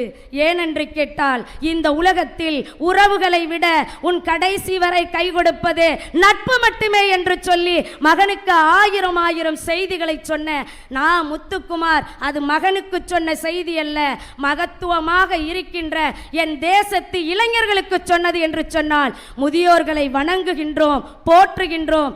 ஆனால் சொல்லோடு நின்றுவிட்டால் முடியாது, அதை செயல் வடிவம் கொடுப்பது என்றைக்குமே என் தேசத்து இளைய சமூகம் என்கின்ற காரணத்தினால் நல்லதொரு வாய்ப்பிற்கு நன்றி கூறி விடைபெறுகிறேன். நன்றி, வணக்கம். மிகச்சிறப்பாக, மிகச்சிறப்பு. அதிகமான செய்திகளை அதை எடுத்துட சொல்லுங்க. மஞ்சுநாதன் உயரமானவன். அதிகமான செய்திகளை பட்டியலிட்டு சொன்னார். இதுதான் ஒரு பேச்சாளர் ஒரு மேடைக்கு வருகிற பொழுது பேசுகிற முறை என்பதற்கு அடையாளம். என் அன்பு தங்கை வேம்பு அவர்கள் நல்லா கைத்தட்டி பாராட்டி, ஏன்னா வேம்பு அவர்கள் பேசிய பொழுது ஒரு செய்தி சொன்னிச்சு. இந்த உலகத்தில் சூர்யா சேவியர் சொன்ன அந்த வாசகத்தை சொன்னார், நதிகளுக்கெல்லாம் கடைமடைதான் வந்து புகுந்த இடம்தான் பாத்தியப்பட்டது என்று சொன்னார்.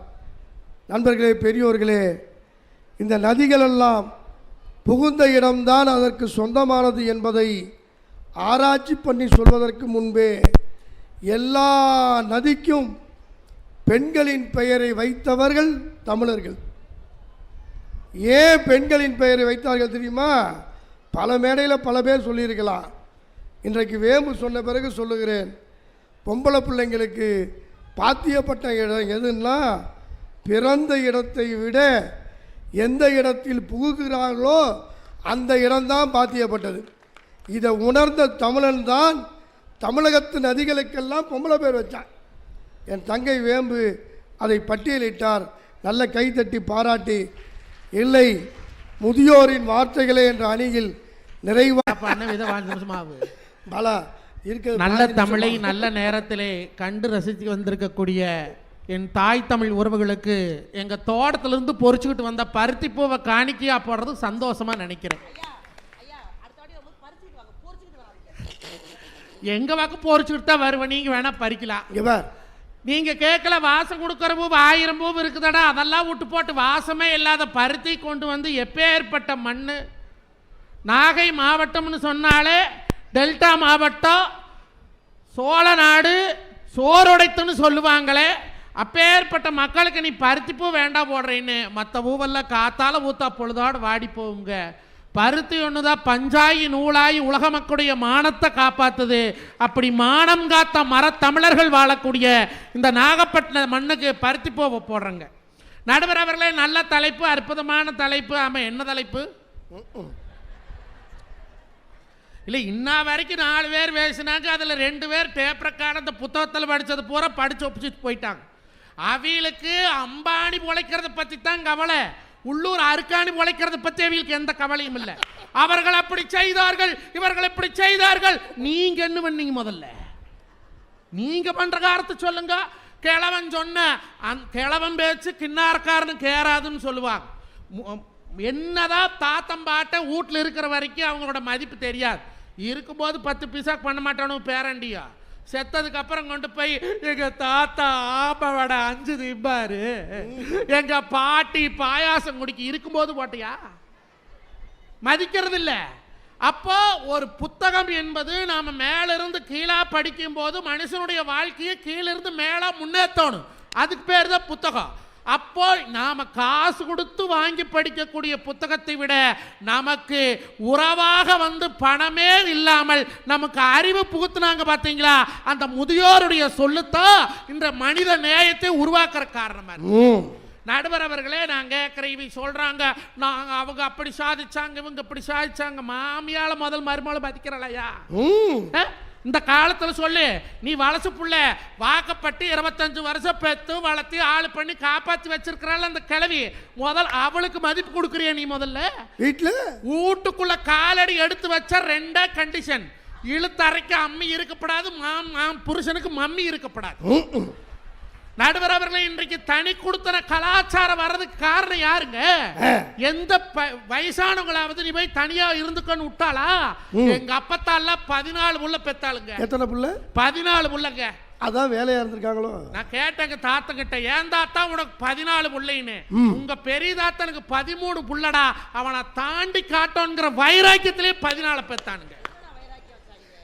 புள்ள பெக்கிறத வச்சாங்க. நடுவர் அவர்களே, ஏன் 14 புள்ளை பெத்தாங்க? மஞ்சுநாதா, ஏன் அந்த காலத்தில் அவ்வளோ புள்ள பெத்தான் தெரியுமா? அப்பெல்லாம் கரண்ட் கிடையாது, டிவி கிடையாது, ரேடியோ கிடையாது, செல்லு கிடையாது. இது மட்டும்தான் பொழுதுபோக்கு. நடுவர் அவர்களே, அந்த காலத்துல எல்லாம் குடும்ப கட்டுப்பாடு பண்ண சொல்லி தென்னை மரத்துக்கு தென்னை மரம் பெருக்கல் கூறி போட்டேன். ஆமா, எப்போ? அப்போ. இப்போ நீங்க இளைஞரோட தலையெடுத்த காலம், நவீன டெக்னாலஜி காலம், 2024 காலம். அந்த காலத்துல புள்ள பெத்தது போதும்டா, நிறுத்துங்கடா. இப்போ புள்ள பக்கருக்கு ஆஸ்பத்திரி வான்னு கூப்பிடுறேன். தெருவுக்கு தெரு ஊசி போடுற ஆஸ்பத்திரி, தெருவுக்கு தெரு. அப்ப ஏன் மாறி போச்சு? ஊசி இப்படி தாண்டா போடுவாங்க, நீ என்னமோ இப்படி இப்படிங்கிற. இப்படிங்க எப்படி? இப்படி அப்படியும் போட மாட்டாங்க, சிரிஞ்சு வச்சு இப்படி. ஐயாவுக்கு நல்ல அனுபவம் போல இருக்கு. ஐயாவுக்கு அனுபவம் இல்லடா, இங்க 6 நாளா போட்டிருக்கு. நடுவர் அவர்களே, மூத்தோர் சொல்லுங்கிறது என்ன? அடுத்தவன் சொத்த ஆட்டை போடாத, அடுத்தவன் காசுக்கு ஆசைப்படாத, அடுத்தவன் பொண்டாட்டி மேல கண்ணு வைக்காதுன்னு சொன்னாங்களே, இன்னைக்கு நடக்கிறீங்களா நீங்க? எந்த பேப்பரை திறந்து பார்க்கட்டு இவன் பொண்டாட்டி அவன் கூட்டிக்கிட்டு போயிட்டா, அவன் பொண்டாட்டி இவன் கூட்டிக்கிட்டு போயிட்டா, அதுவும் பாக்குறங்க. இந்த சீரியல் போடுறாங்க பாருங்க, மொத்தம் 72 சீரியல் ஓடுதுங்க தமிழ்ல. 72 ஓடுது. அதுல 20 சீரியல் அடுத்தவன் சொத்த ஆட்டை போடுறது, 22 சீரியல் மாமியாளுக்கு மருந்து வச்சு கொள்றது, 19 சீரியல் அடுத்த புருஷன் மேல லவ் வர்றது. எனக்கு கல்யாணமாய் 15 வருஷம் ஆச்சு, எவளுக்கு என்ற மேல லவ் வர மாட்டேங்குது. உனக்கு கல்யாணமானதே அதிசயம். நடுவர் அவர்களை, அதற்கான தகுதியை நீ வளர்த்திருக்கிற. நடுவர் அவர்களை, ஒரு காலத்துல நாமக்கல் கவிஞர் சொன்னாரு, தமிழன் என்று சொல்லடா தலை நிமிர்ந்து நில்லடான்னார். இன்னைக்கு அந்த மனசு உசுரோடு இருந்தாருன்னா அதை 2ஆ கிழிச்சு போட்டுட்டு தமிழன் என்று சொல்லடா தள்ளாடாமல் நில்லடா. நீங்க எந்த கடையில போய் பாருங்க, மீச முடி முளைச்சு முளைக்காதவன் இன்னைக்கு டாஸ்மாக் கடையில் போய் உட்கார்ந்துட்டு இருக்கிறானே. அப்ப இளைஞர்கள் நீங்க என்ன சாதிக்கிறீங்க? நீங்க பாசானா பீரு, பெயிலானா பீரு, லவ் செட்டானா பீரு, லவ் புட்டுக்கிட்டா பீரு, அம்மா செத்தா பீரு, அப்பன் செத்தா பீரு, அந்த 1000 வாங்கினா பீரியா? எதுக்கு தான் நீ பார்ட்டி வைக்காது இருக்கிற? கோயம்புத்தூர்ல வந்து பாருங்க, பூரா பப்பு சனிக்கிழமை மணிக்கு பொழுதாட. உங்களுக்கெல்லாம் அந்த வாய்ப்பு கிடைக்கல. ஏன்னா நான் கேட்டரிங் முடிச்சுட்டு ஹோட்டலில் வேலை பார்த்ததுனால சொல்கிறேன். எல்லாம் காலேஜ் படிக்கிற பிள்ளைங்க பொட்ட பிள்ளை ஊற குட்டப்பாவாடை போட்டு வந்து டாடி மம்மி வீட்டில் இல்ல தடவோட அருமில்ல விளையாட்டா மாட்டா மாட்டா பிள்ளைட்டா. நீங்க நினைக்கிறீங்க பையன் கோயம்புத்தூர்ல படிக்கிற புள்ள கோயம்புத்தூர்ல படிக்கிற. அட இழிச்சவாயா உங்க ஆசை கரைக்கிறானவே. நீங்க அட்டை வட்டிக்கு வாங்கி 10 வட்டிக்கு வாங்கி நாம தான் படிக்கல, நம் தலைமுறையுடைய முதல் பட்டதாரி அவன் நல்லா படிக்கிறான்னு. அப்போ நாங்க படிச்ச காலத்துல 2001 2002 பப்பு, அப்பெல்லாம் ஹோட்டலுக்கு போய்த்து ஆட முடியும். இப்ப ஸ்ட்ரீட் டான்ஸ். ஸ்ட்ரீட் டான்ஸ் தெருவில் ஆடுறது. கோயம்புத்தூர்ல, ஈரோட்ல, நாகப்பட்டினத்தில், தஞ்சாவூர்ல எல்லா டவுன்லயுமே முனிசிபாலிட்டியில் அனுமதி. அதுக்கு பேர் ஸ்ட்ரீட் டான்ஸ் இல்ல, ஹாப்பி ஸ்ட்ரீட். Happy street. எதுங்க சந்தோஷம்? குடும்பத்தோட மன மகிழ்ச்சியோட பேசுறதாங்க சந்தோஷம். நடு ரோட்ல போய் 100,000 போட்டு ஆடுறது இல்லைங்க சந்தோஷம். அதை பெரியவர்கள் சொன்னா சின்னவங்க கேட்டீங்களா? இப்படி புத்தி சொன்ன எங்களுக்கு பேர் என்ன தெரியுமா? என்ன பேர்? Boomer uncle. Boomerang. Boom boom boomer. Boom boom. உன்னையாவது பூம் பூங்கிறான், என்னையெல்லாம் அதுக்கு மேல சொல்றான். நடுவரவர்களே, அந்த காலத்துல ஒரு பெண்ணை எப்படி பெருமைப்படுத்துறாங்க கலைத்துறையில. குங்குமச்சிமிலே குடும்பத்து விளக்கு குலமகளே வருக, எங்கள் கோயிலில் வாழும் காவல் தெய்வம் கண்ணகியே வருக, அங்கையர் கண்ணி மங்கள செய்தி மணமகளே வருக, வாழும் வீரும் வளம் பெற நாடும் குணமுடனே வருக. அப்பா ஒரு பெண்ணை அடுத்த வரி பாடு. ஒளிமயமான எதிர்காலம் என் உள்ளத்தில் தெரிகிறது, இந்த உலகம் பாடும் பாடலோசை காதில் விழுகிறது, ஒளிமயமான எதிர்காலம் என் உள்ளத்தில் தெரிகிறது. ஒரு பொண்ணு குங்குமச்சிமிழே குடும்பத்து விளக்கே குலமகள் என்ன இப்ப என்ன போடுறீங்க? ஏ கட்ட கட்ட கட்ட கட்ட நாட்டு கட்ட நீ மாட்டிக்கிட்ட. இரு யாருன்னு அடிக்காத, கட்டை கெட்டு போயிடும். ஒருத்தன் நாட்டு கட்டை நானா, இன்னொருத்தன் கிட்ட நெருங்கி வாடி கரலா கட்ட ஓட்டம்பு காரி பட்டா எழுதி தாடி பஞ்சாமிரதம் பேயம். இன்னொருத்தன் கரலா கட்டை நானா, இன்னொருத்தன் துமுசு கட்ட ஏ துமுசு கட்ட எண்ணி என்ன கடுத்து உன்னை எல்லாம் தொடப்ப கட்டை கொண்டு அடிச்ச என்ன. நடுவர் அவர்களே, அந்த காலத்துல வெறும் 1 லட்சம் 1.5 லட்சம் 80,000 50,000 படம் எடுத்தாங்க. அந்த படம் 1 வருஷம் ஓடிச்சு. ஏன் ஒழுக்கத்தை சொல்லுச்சு, தாய் மேல இருக்கிற பாசத்தை சொல்லுச்சு, காதல் எப்படிங்க வர மாதிரி காமிச்சா. அந்த பையனுக்கு 25 26, அந்த பொண்ணுக்கு 25 26 லவ் வர மாதிரி காமிச்சாங்க. இப்போ 300 கோடிக்கு படம் எடுக்கிறேன். அட 3000 கோடிக்கு படம் எடுக்கிற ஹாலிவுட்ல அட இத்தனை படம் எடுக்கிறீங்களே, அந்த பிள்ளைக்கு ஒரு 300 ரூபாய்க்கு மாறாப்பு சேலை வாங்கி கொடுக்கப்படாதாடா? அட அதுக்கு கூட பஞ்சம்னா சொல்லு கூட கோயம்புத்தூர்ல இருந்து அனுப்பி விடுறேன் நானு. அதான் ஆபாசமாக இளைய சமுதாயத்தை காட்டி வழி நடத்துவது முதியோர்களா இளையோர்களா? நீ சொன்னியே படமெல்லாம் 1 வருஷம் 2 வருஷம் வச்சு. இந்த நாகப்படத்துக்கு வரலாறு உண்டு. தில்லானா மோகனம்பால் படம் பார்த்துறீங்களா? சிவாஜி கணேசன் ஒரு தேட்டருக்கு போகிறேன்னு சொல்லுவார், போர்டு போட்டிருப்பாங்க. அந்த தேட்டருக்கு பேர் விஜயலட்சுமி தேட்டர்னு பேர். காலங்காலமாக நாகப்பட்டினத்தில் இந்த தேட்டர் விஜயலட்சுமி தேட்டரு. அந்த ஓனருக்கு உண்மையான பேர் சுப்பிரமணிய ஐயர்னு பேர். ஆனால் அந்த விஜயலட்சுமி தேட்டரில் அந்த காலத்தில் 3 வருஷம் 31 நாள் ஒரு திரைப்படம் ஓடுனுச்சா. அந்த திரைப்படத்தில் 49 பாட்டு. கதாநாயகன் தியாகராஜ பாகவதர். அந்த படத்தின் பெயர் சிவகவி என்ற திரைப்படம். அந்த சிவகவி என்ற திரைப்படம் 3 வருஷம் 30 நாள் ஓடுற தேட்ரு ஓனருக்கு அவங்க அப்பா அம்மா வச்ச பேர் சுப்பிரமணிய ஐயர். இந்த படத்தை 3 வருஷம் ஓட்டின பிறகு சாவர வரைக்கும் அவருக்கு பேர் சிவகவி சுப்பிரமணிய ஐயர்னே பேர். என் தெருவுக்கு பக்கத்தில் இருந்தார். ஒரு திரைப்படம் ஒரு சாதாரண மனிதனுக்கு அடைமொழி கொடுத்துச்சு. நடுவர் அவர்களே, வாயிலிருந்து ஒரு வார்த்தை வெளியே வந்துட்டு அதை திருப்பி வாங்க முடியாது. எங்க அப்பத்தா சொல்லுவா, அரிசி கொட்டினா அள்ளி போடலாமடா, சொல்ல கொட்டினா அள்ள முடியாது, எந்த பழமையும் பார்த்து பேசணும்னு சொல்லுவா. ஆனா இன்னைக்கு இந்த போன் எடுத்து அந்த பயிலுவ கொஞ்சமா பேசுறானுவா. 4:30 மணிக்கு தஞ்சாவூர் பஸ் ஸ்டாண்ட்ல ஆரம்பிச்சுவேன், நாகப்பட்டினம் வச்சு தான் முடிக்கிறேன்.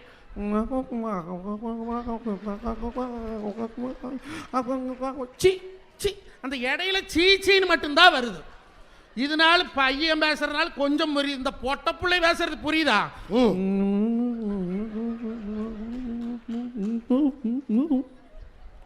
இல்ல இல்ல, நீ என்ன சொல்ற? பொட்ட பிள்ளைங்க தான் போன்ல பேசுறதுல புரியலைங்கிறியா? ஆமாங்க. நான் என்ன தெரியுமா சொல்றேன், எதுவுமே பக்கத்துல இருக்கவனுக்கு புரியாம பேசுற பொட்ட பிள்ளை பெருசு இல்ல. இது பேசுறதுக்கு 4:30 மணி நேரம் கடலை போட்டு எய்த்தாப்புல பேசலாம் பார், நம்ம ஆம்பளை சிங்கம், அவன் தான் கேட்டுக்காரன். நடுவர் அவர்களை என்ன கொடுக்குற, என்ன வேணாம் நடக்கட்டும், நான் சந்தோஷமா இருப்பேன், உசுர் இருக்கு வேற என்ன வேணும், உற்சாகமா இருப்பேன், எனக்கு ராசாவானா வாழுறு, எதுவும் இல்லைனாலும் ஆளுற, ரகட ரகட ரகட ரகட ரகட ரகட ரகட ரகட ரகட. நீ இல்லாமையா இருப்ப சந்தோஷமா, ஒப்பனும் கோயாளு வம்பாடு வாட்டு மீன் பிடிச்சிட்டு வந்து வியாபாரம் பண்ணி துணி தச்சு மளிகடையில் நின்று கால் நோக கை நோக கடன் உடனே வாங்கி படிக்க வச்சா நீ சந்தோஷமா ஆடுவே. ஆடு அளவு தெரிப்பாளா, ஆட்டு வாழை தளவு தெரிப்பாளாம் கிராமத்துல.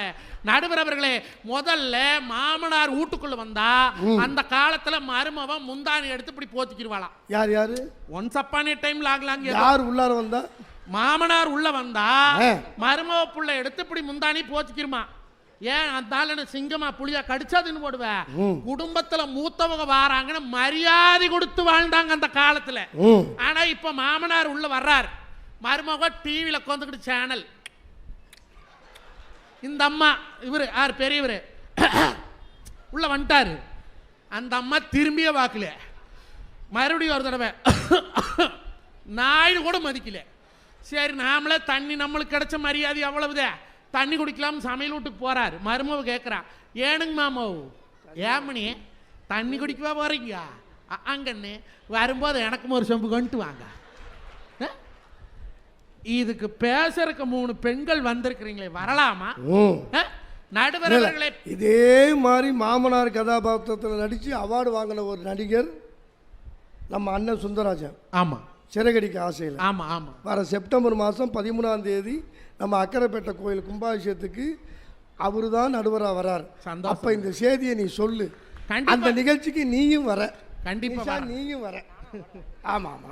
நடுவர் அவர்களே, பெண்ணியம் என்பது எல்லா பெண்ணியும் பேசுறாங்க. பெண்ணியம்ங்கிறது என்னங்க? கண்ணியம் தானே பெண்ணியம். ஆம்பளை பசங்க போடுற சட்டை பூரா பொம்பளை புள்ள போடுதுங்க. ஆம்பளை போடுற டிஷர்ட்டை பொம்பளை புள்ள போடுது, ஆம்பளை போடுற டவுசரை பொம்பளை புள்ள போடுது, ஆம்பளை போடுற பேண்ட்டை பொம்பளை புள்ள போடுது. என்னைக்காவது ஆம்பளை பசங்க பொம்பளை புள்ள போடுற சுடிதார் போடணும்னு ஆசைப்பட்டமா? பட்டீங்களாட நீங்களா? இல்லை என்னைக்காவது பொம்பளை புள்ள போடுற அந்த லெகின்ஸ் ஆம்பளை போட நாங்கள் ஆசைப்பட்டோமா? அப்படி சப்போஸ் எனக்கு லெகின்ஸ் போட்டால் எப்படி இருக்கு? சுடுகாட்டில் வேற பேய் மாதிரி இருக்கு. அதை நீ போட்டேன்னு வச்சுக்க, பார்க்க சகிக்காது. அதனாலதான் மாத்திட்டு. நடுவர் அவர்களே, ஒவ்வொரு வார்த்தையும் அளந்து பேசுறதுக்கு அந்த காலத்துல பெரியோர்களுடைய அனுபவம் இருந்துச்சுங்க. ஒரு தாத்தா இருக்கிறாருன்னா ஒரு நூலகத்துக்கு சமம், ஒரு பாட்டி இருக்கிறான்னு ஒரு மருத்துவமனைக்கு சமங்க. அந்த தாத்தா பாட்டிகளை முதியோர் இல்லத்துல கொண்டு விட்டது அந்த தலைமுறையிலையா இந்த தலைமுறையிலையா?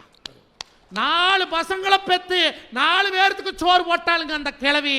4 பசங்களுக்கு வாக்கப்பட்ட மருமக்கு மாறுவோ அந்த ஒத்த கிழவிக்கு சோறு போடுறதுக்கு துப்பில்லாத போய் நடு ரோட்ல பிச்சை எடுக்க விட்டது அந்த தலைமுறையிலையா இந்த தலைமுறையிலையா? நீ இளைஞர்கள் எங்கேயோ இருக்கிற 400 பேர்த்துக்கு யாசகம் பண்றவங்களுக்கு அங்க பெருந்துறையில் இருக்கிற போய் சோறு வாங்கி கொடுத்தது சொல்றது பெருசு இல்லம்மா. ஒவ்வொரு வீட்டிலும் கண்ணுக்கு தெரிந்த தெய்வங்கள் தாய் தந்தைங்கிறவங்களுக்கு வயிறார சோறு போட்டு அவங்க இறந்து போனா அண்ணன் தம்பி ஒத்துமையா இருந்து அவங்களுக்கு ஈமக்கடனை கழிங்க. இன்னொருக்கா பிறக்க போறது இல்லைங்க இந்த உலகத்துல. மானிட ஜென்மம் பல ஜென்மம் உண்டுங்கிறாங்க. 16 ஜென்மம் கழிச்சு 17ஆவதா பிறந்திருக்கிற அந்த மனுஷனா போகும்போது என்ன கொண்டு போவோன்னு? உங்கள்கிட்ட இருக்கிற காசு அமெரிக்கா போனா அங்க இருக்கக்கூடிய பணமான பேர் என்ன டாலரா, அந்த டாலரா மாத்தினா தான் செல்லுமா. உங்கள் காசு லண்டன் போனால் இங்கே இருக்கிற காசு செல்லாது, அங்கே இருக்க பவுண்டா மாற்றினா தான் செல்லுமா. உங்கள் காசு இங்கேருந்து சைனா போனால் என்ன மாறினா தான் செல்லுமா. ஆனால் இந்த உயிர் இறைவனிடத்தில் போகிறதுக்கு நம்மளுடைய காசு புண்ணியமாக மாறினா தான் செல்லுமுங்க. அந்த புண்ணியத்தை அடுத்த தலைமுறைக்கு கற்றுக் கொடுக்குறோம். ஆனால் அவங்க கற்றுக்க மாட்டேன்னு சொல்கிறாங்கங்க. தர்மம் தலை காக்கும், தக்க சமயத்தில் உயிர் காக்கும். கூட இருந்தே குழி பறித்தாலும் கொடுத்தது காத்து நிற்கும். அள்ளி கொடுத்து வாழ்பவர் நெஞ்சம் ஆனந்த பூந்தோப்பு. செய்த தர்மம் என்றும் வீழ்வதில்லை, இது 4 மறை தீர்ப்பு. பிறந்த நாள் வந்தா உங்க ஃப்ரெண்டுகளுக்கு கொண்டு போய் கேக் வாங்கி கொடுக்குறீங்க, வாங்கிட்டு பொட்டுன்னு வடிச்சிட்டு நுறையா போறதை வாங்கி செலவு பண்றீங்க. புத்தக திருவிழாவில் ஒரு நல்ல அறிவு சார்ந்த புத்தகத்தை வாங்கி கொண்டு போய் ஒவ்வொரு பிறந்த நாளுக்கு உங்கள் நண்பனுக்கு கொடுங்க.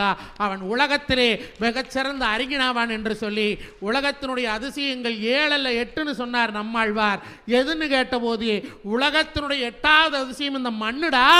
எதை போட்டாலும் மக்கச் செய்யக்கூடிய மண், விதை போட்டால் உயிர்க்கச் செய்கிறதே. அந்த அதிசயத்தை தயவு செய்து அடுத்த தலைமுறைக்கு கொடுப்பதற்கு இன்றைய இளைய தலைமுறை தடுத்து விடாதீர்கள். இயற்கை விவசாயத்தை பண்ணுங்க, இயற்கை சாப்பாட்டை சாப்பிடுங்க, உறவுகளை நேசிங்க, விவாகரத்தை குறைங்க, அப்பனம்மாளுக்கு மதிப்பு கொடுங்க. நன்றிங்க, வணக்கம். தம்பி மஞ்சுநாதனுக்கு நல்லா ஒரு முறை கை தட்டி.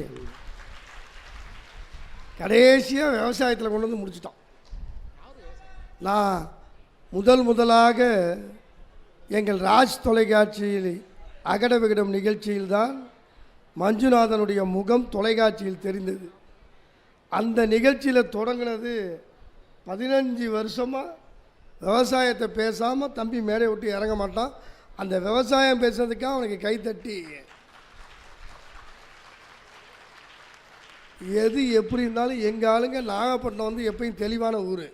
நீ எத்தனை கும்பிடு போட்டாலும் எவ்வளோ கைத்தட்டு வர வேண்டுமோ அத்தனை கைத்தட்டு உனக்கு வந்து இருக்கிறது, உனக்கு வரவும் ஆகியிருக்கிறது இல்லையா? ஆமாம். எல்லாவற்றுக்கும் பதில் சொல்வதற்கு இதோ வருகிறார் என் அருமை தங்கை அறந்தாங்கி நிஷா அவர்கள்.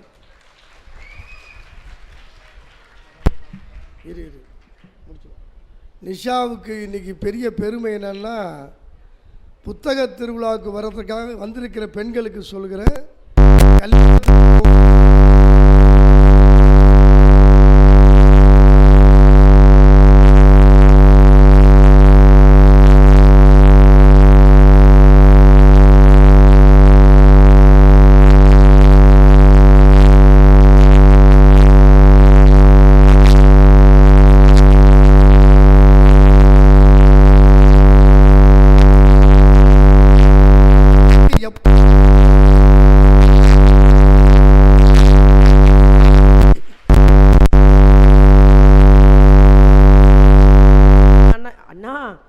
கேக்குதா? நீ அந்த மைக்கில் ஜாக்கிரதையா பேசு. அந்த மைக்கு சுத்தமா கொண்டே பிடிக்காது. அண்ணே, நீங்க சம்பந்தி வீட்டுக்கு உட்கார்ந்திருக்க மாதிரி உட்கார்ந்திருக்கீங்க. ஒரு 10 நிமிஷத்துக்கு என் முகரக்கட்டையை பாருங்க. இல்ல ஆடியோ வந்து அந்த அளவுக்கு திருப்தி இல்ல. அண்ணா மானிட்டர் கொஞ்சம் நல்லா வைங்க. ஸ்டேஜ் சரியில்லை, ஏதோ ஒன்று நடக்குது அண்ணா, பேசவே முடியல. மானிட்டர் நல்லா வைங்க. ஏன் நான் சொல்றேன்னா, என் தங்கை கடந்த 6 நாட்களாக மருத்துவமனையில் கடுமையான காய்ச்சலில் இருந்து நேற்றைக்கு தினம் தொலைக்காட்சியில் மிஸ்டர் அண்ட் மிஸ்ஸஸ் சின்னத்திரை படப்பதிவுக்கு போக வேண்டிய அவசியம் இருந்தும் உண்மையிலேயே என் தங்கை சொன்ன வார்த்தை, நீங்கள் அழைக்காவிட்டால் வந்திருக்க மாட்டேன், உங்களுக்காக வந்தேன் என்று உடல்நலத்தை பொருள்படுத்தாமல் வந்திருக்கிற தங்கைக்கு ஒளி அமைப்பு சரியாக பயன்பட வேண்டும், உதவி செய்ய வேண்டும். சுத்தமாக ஸ்டேஜில் மானிட்டரில், நான் அதெல்லாம் சொல்லக்கூடாது, மானிட்டரில் அந்த மைக்கில் பேசிட்டு வந்து வேம்புக்கு தண்ணி, மஞ்சுநாதனுக்கு தொண்டை பிடிச்சி எல்லாருக்குமே நீ கொஞ்சம் தள்ளி நின்று பேசுகிறேன், இல்லைன்னா ஒரு காலில் வாங்கி வச்சுக்க. இல்லை பரவாயில்ல, எனக்கு என்னென்னா இவ்வளோ பேர் வந்து உட்காந்து எங்களை ரசிக்கிறதுக்காக உட்காந்துருக்கும் போது அவங்கள என்ன தம்பி ரொம்ப நேரமாக இப்படியே காமிச்சிட்டு இருக்கியே, உங்கள் தங்கச்சிக்கு ஹாய் சொல்லவா, எனக்கு வேறு வேலை பொழப்பு இல்லைல்ல. நான் ஒரு 2:30 மணிக்கு மேக்கப் போட ஆரம்பிச்சு நாகப்பட்டினம் வந்து அனாமத்தான் உட்காந்துருக்கேன்ல, வந்ததுலேருந்து ஒரு அம்மா கிட்ட வந்து கேட்குறாங்க, அறந்தாங்க சார் டிவியில் கூட சுமாராக இருந்தால் நேரில் கன்றாவியாக இருக்குன்ட்டு போயிட்டாங்க. நான் அந்த அம்மா என்ன சொல்லணும்னு அது வாயை அரை மணி நேரமாக பார்த்துக்கிட்டு இருந்தேன். ஏதோ என்னை பற்றி பெருமையாக தான் சொல்லுவாங்கன்னு. இந்த மாதிரி பல அவமானம் தாண்டி வந்தால் தங்கச்சிக்கு ஹாய் சொல்லு, பெரியம்மாக்கு பாய் சொல்லுன்னு சொல்லிக்கிட்டு இருக்கேன். பரவாயில்ல தம்பி, நல்லா இரு நீயா. ஏய் யாரும் இருக்குது. ஆனால் ஒன்று மட்டும் தான் ஏதோ இருக்குது இல்லை, இது பட்டிமன்றம். ஒரு 5 நிமிஷத்துக்கு மட்டும் அக்கா மூஞ்சியை மட்டும் பாருங்கடா, வேற எதுவும் வேணாம். நடுவர் அவர்களே, முதல்ல இங்க இருக்கக்கூடிய எல்லாருக்கும் ஒரு பெரிய நன்றி. என்ன காரணம்னா, நேரம் ஆக ஆக எனக்கு ஒரு சின்ன பயம் இருந்துட்டே இருந்தது. ஏன்னா புத்தக திருவிழா நிறைய பயணிச்சிருக்கோம். ஒரு 10 மணி அப்படிங்கிறது அது எப்பேற்பட்ட நிகழ்வாக இருந்தாலும் நிறைவு ஆயிரும். இதுக்கப்புறம் ஒரு நல்ல நிகழ்வு அப்படிங்கும் போது மட்டும் தான் உட்காந்துருப்பாங்க. ஸோ இங்கே அப்படி கிடையாது. உட்கார்ந்துருக்கிறவர்களை தாண்டி நிறைய பேர் சைடில் நின்றுக்கிட்டு இருக்காங்க. உங்களுக்கும் எங்களுடைய பட்டிமன்றத்தின் சார்பாக ஒரு பெரிய பெரிய நன்றியை தெரிவிச்சுக்கிறோம்.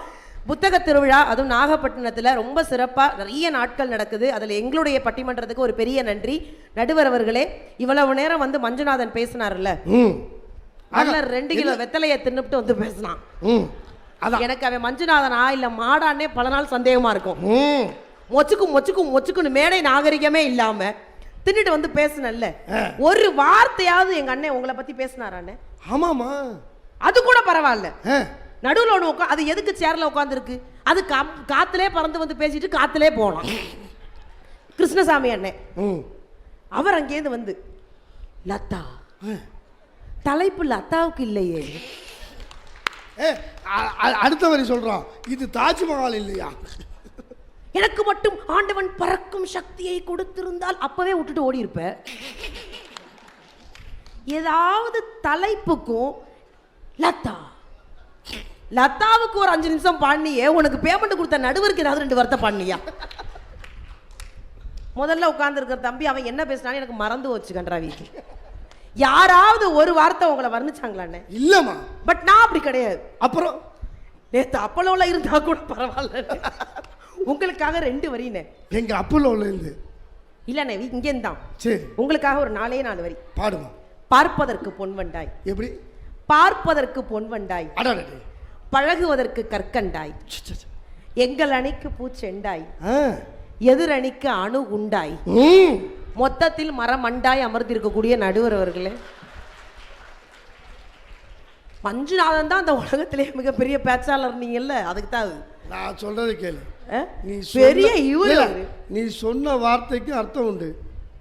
மரம் மண்டுன்னா எல்லாரும் என்ன நினைச்சிருக்காங்க? மரம் மண்டுன்னா அறிவற்றவங்க முட்டாள் நினைச்சிட்டு இருக்கான். மண்டு என்ற சொல்லுக்கு தூய தமிழ் என்ன தெரியுமா? தவளை இருக்குல்ல, தவளை, அதுக்கு என்ன பேர் தெரியுமா? தவளை மண்டூகம்னு பேரு.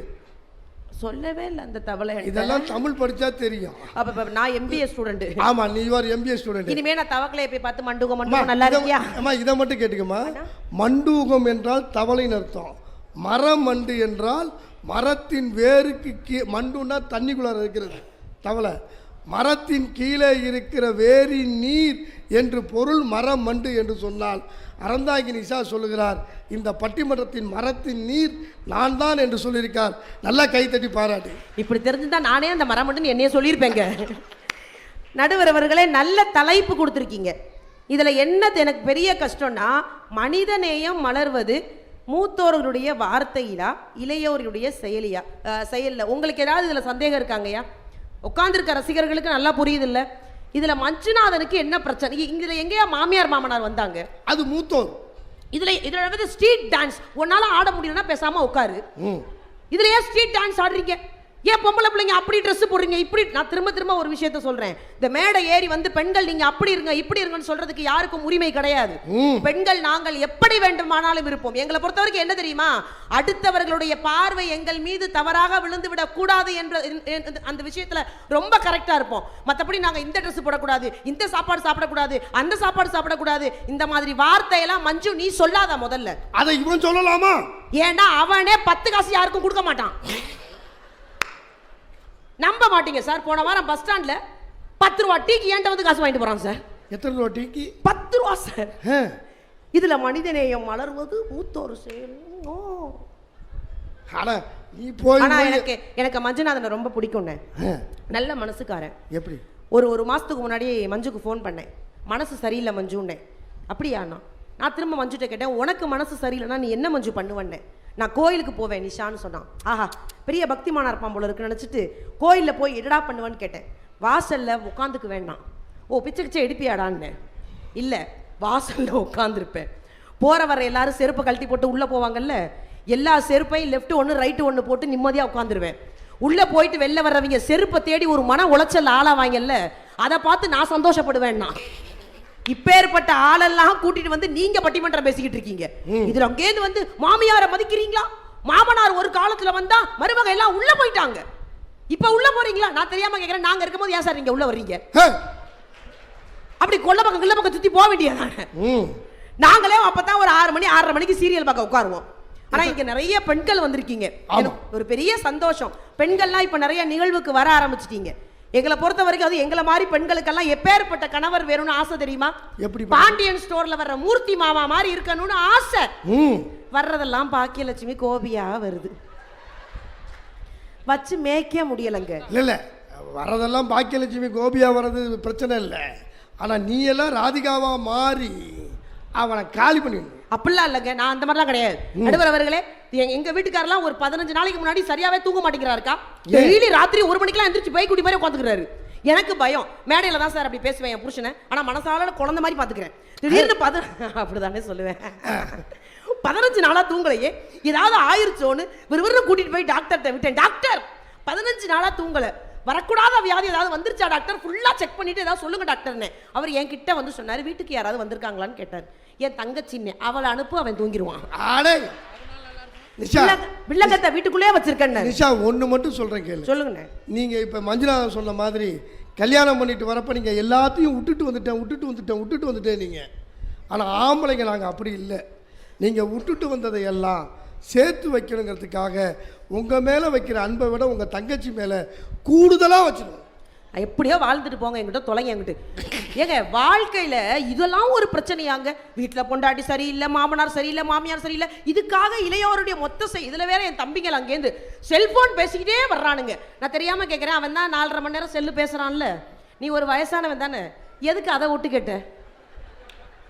அது சின்ன பிள்ளை, பச்சை பிள்ளை, ஒரு 18 வயசுல பேசும், அப்புறம் அதுக்கு புரியும் 20 வயசுல இது தப்பு அது சரின்னு, அது விலகி அது வேலையை பார்க்கும். நீ பஸ்ல சைட்ல ஏறினமா, ஜன்னல் பக்கம் மொச்சுக்கு தின்னு துப்புனமான்னு படுத்துங்க வேண்டியதானே. நீ ஏன் அவன் என்ன பேசுறான்னு குசுன்னு கேட்டுக்கிட்டு இருக்க? இந்த ஒட்டு கேட்கிற வேலை பூரா இதுகளுக்கு தாங்க நல்லா தெரியும். ஆனா இந்த போன் ஒண்ணு இருக்குல்லண்ணே, வாழ்க்கையில இந்த செல்போன் வந்ததுக்கு அப்புறம் சத்தியமா மொத்த நிம்மதியும் போயிடுச்சுடா தம்பி. அப்படி நிம்மதி போனுச்சுன்னு நினைக்கிறவங்க மட்டும் கை தூக்குங்க பாப்போம். எல்லாருக்கும் போச்சு, சத்தியமா சொல்றேங்க. என் போன் எங்க நடுவர் அவர்களே, ஒரு மாசத்துக்கு முன்னாடி வீட்டுல நல்லா தூங்கிட்டு இருந்தேன். ஆமாண்ணே, வச்சிருக்கேன். 1:30 மணிக்கு எனக்கு ஒரு போன் வந்துச்சு தம்பி. 1:30 மணிக்கு எனக்கு ஒரு போனு. பக்கத்துல வேற அந்த மனுஷன் இருக்காரு பயத்துல. ஏன்னா அழகா பிறந்தது ஏன் தப்பா?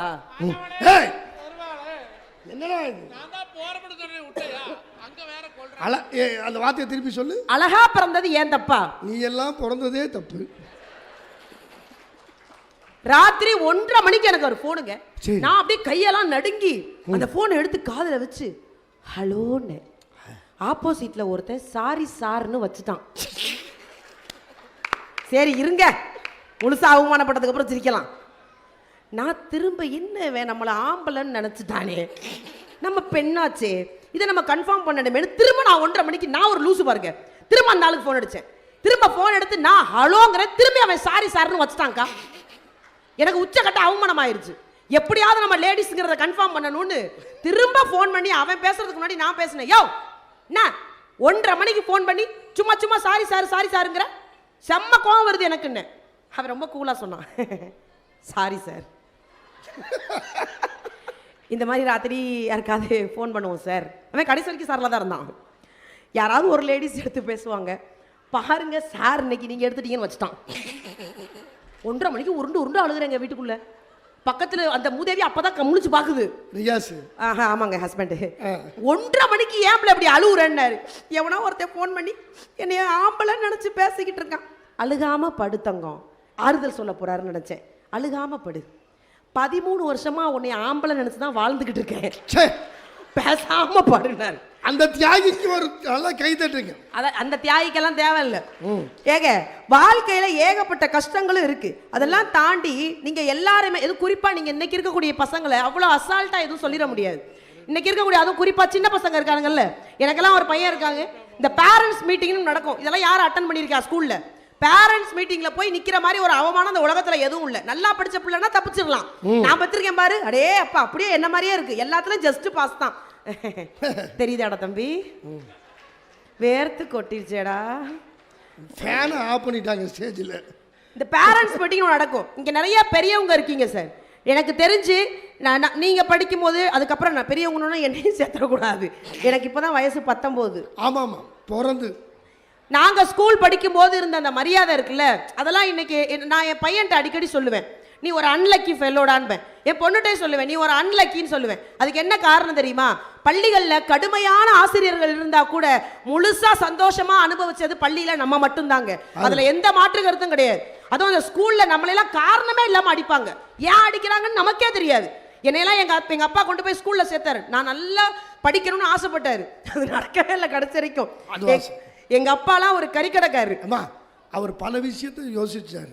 நீ அழகா பிறக்கணும்னு நினைச்சாரு, அப்படி பேசாதீங்க சார். அறிவா படிக்கணும்னு நினைச்சாரு, நடக்கல. அப்படி பேசாதீங்க சார். எங்க வீட்டுல ரொம்ப லேட்டா பிறந்த, எங்க வீட்டுல குழந்தையே இல்லைங்க ரொம்ப வருஷமா. பல இதுக்கு பிறகு அவ்வளோ ப்ரேயர் பண்ணி கடைசியில் நான் பிறந்தேன்னு சொல்லுவாங்க. எல்லா இதுலையும் வந்து இந்த குறுக்க முறுக்க அப்பாக்கள் நடப்பாங்கல்ல. எங்க அப்பாலாம் ஒரு மூலையில போய் செட்டில் ஆயிட்டாராம். பிள்ளை பிறந்தா போதும், அது என்ன பிள்ளையா இருந்தாலும் என்னன்னு. எங்க தாத்தா நடந்திருக்காரு குறுக்க முறுக்க, எப்படியாவது பேரன் பிறந்துடணும்னு. அதுக்கு பாரு கிரகத்தை பிறக்கிறதே 10 வருஷம். தாத்தா குறுக்க முறுக்க நடந்திருக்காரு. திடீர்னு நர்ஸு கொண்டாந்து என்னை கையில கொடுத்துருக்கு, உங்களுக்கு பேத்தி பிறந்திருக்குன்னு. வாங்கணுன்னே கேட்டிருக்காரு, என்ன அம்மிக்கல்லு மாதிரியே இருக்குன்னு. யா இதாயா அவன் மோரக்கட்டைக்கு கிடச்சிச்சுன்னு. அந்த மாதிரியெல்லாம் பிறந்தோம். எங்க அப்பா என்னை கொண்டு போய் ஸ்கூல்ல சேர்க்கும் போதெல்லாம் ஒரு வார்த்தை சொல்லிட்டே சேர்ப்பார், எவ்வளவு வேணாலும் அடிங்க, நான் வரமாட்டேன், என் பிள்ளை நல்லா படிச்சா போதும்னு. இன்னைக்கு நம்ம அந்த வார்த்தையை சொல்ல முடியுதா? ஏன்னா பையன் நம்மளை முறைக்கிறான். நான்லாம் அன்னைக்கு ஸ்கூல்ல போய் கேட்கிறேன், என் பையன் நல்லா படிக்கிறான், எங்கெங்க படிக்கிறான். அன்னைக்கெல்லாம் ஒருத்தர் நேரா ஸ்கூலுக்கு போயிருக்காரு, சார் என் பிள்ளை எப்படி படிக்கிறான்? சூப்பரா படிக்கிறான். பெரிய அரசியல்வாதியா வருவான். எப்படி சார் சொல்றீங்க? என்ன கேள்வி கேட்டாலும் நெஞ்சு வலிக்குதுன்னு படுத்துறான்டா. யாரா இவன்? இன்னொருத்தர் போயிருக்காரு, சார் என் பிள்ளை வாங்க உங்களாம் தேடிட்டு இருந்தேன், ரமேஷ் அப்பா தானே ரமேஷ், வீட்டு வாசல்ல போர்டு இப்பவே மாட்டிருங்க, டாக்டர் ரமேஷ் மாட்டுங்க. அப்படி படிக்கிறானா? கடைசி வரைக்கும் என்ன எழுதுறான்னு ஒரு மண்ணு விளங்கல. லென்ஸ் வச்சு தேடிட்டு இருக்கேன்டா உன் புள்ள எழுதுறதெல்லாம். பிள்ளைங்க புத்திசாலிங்க.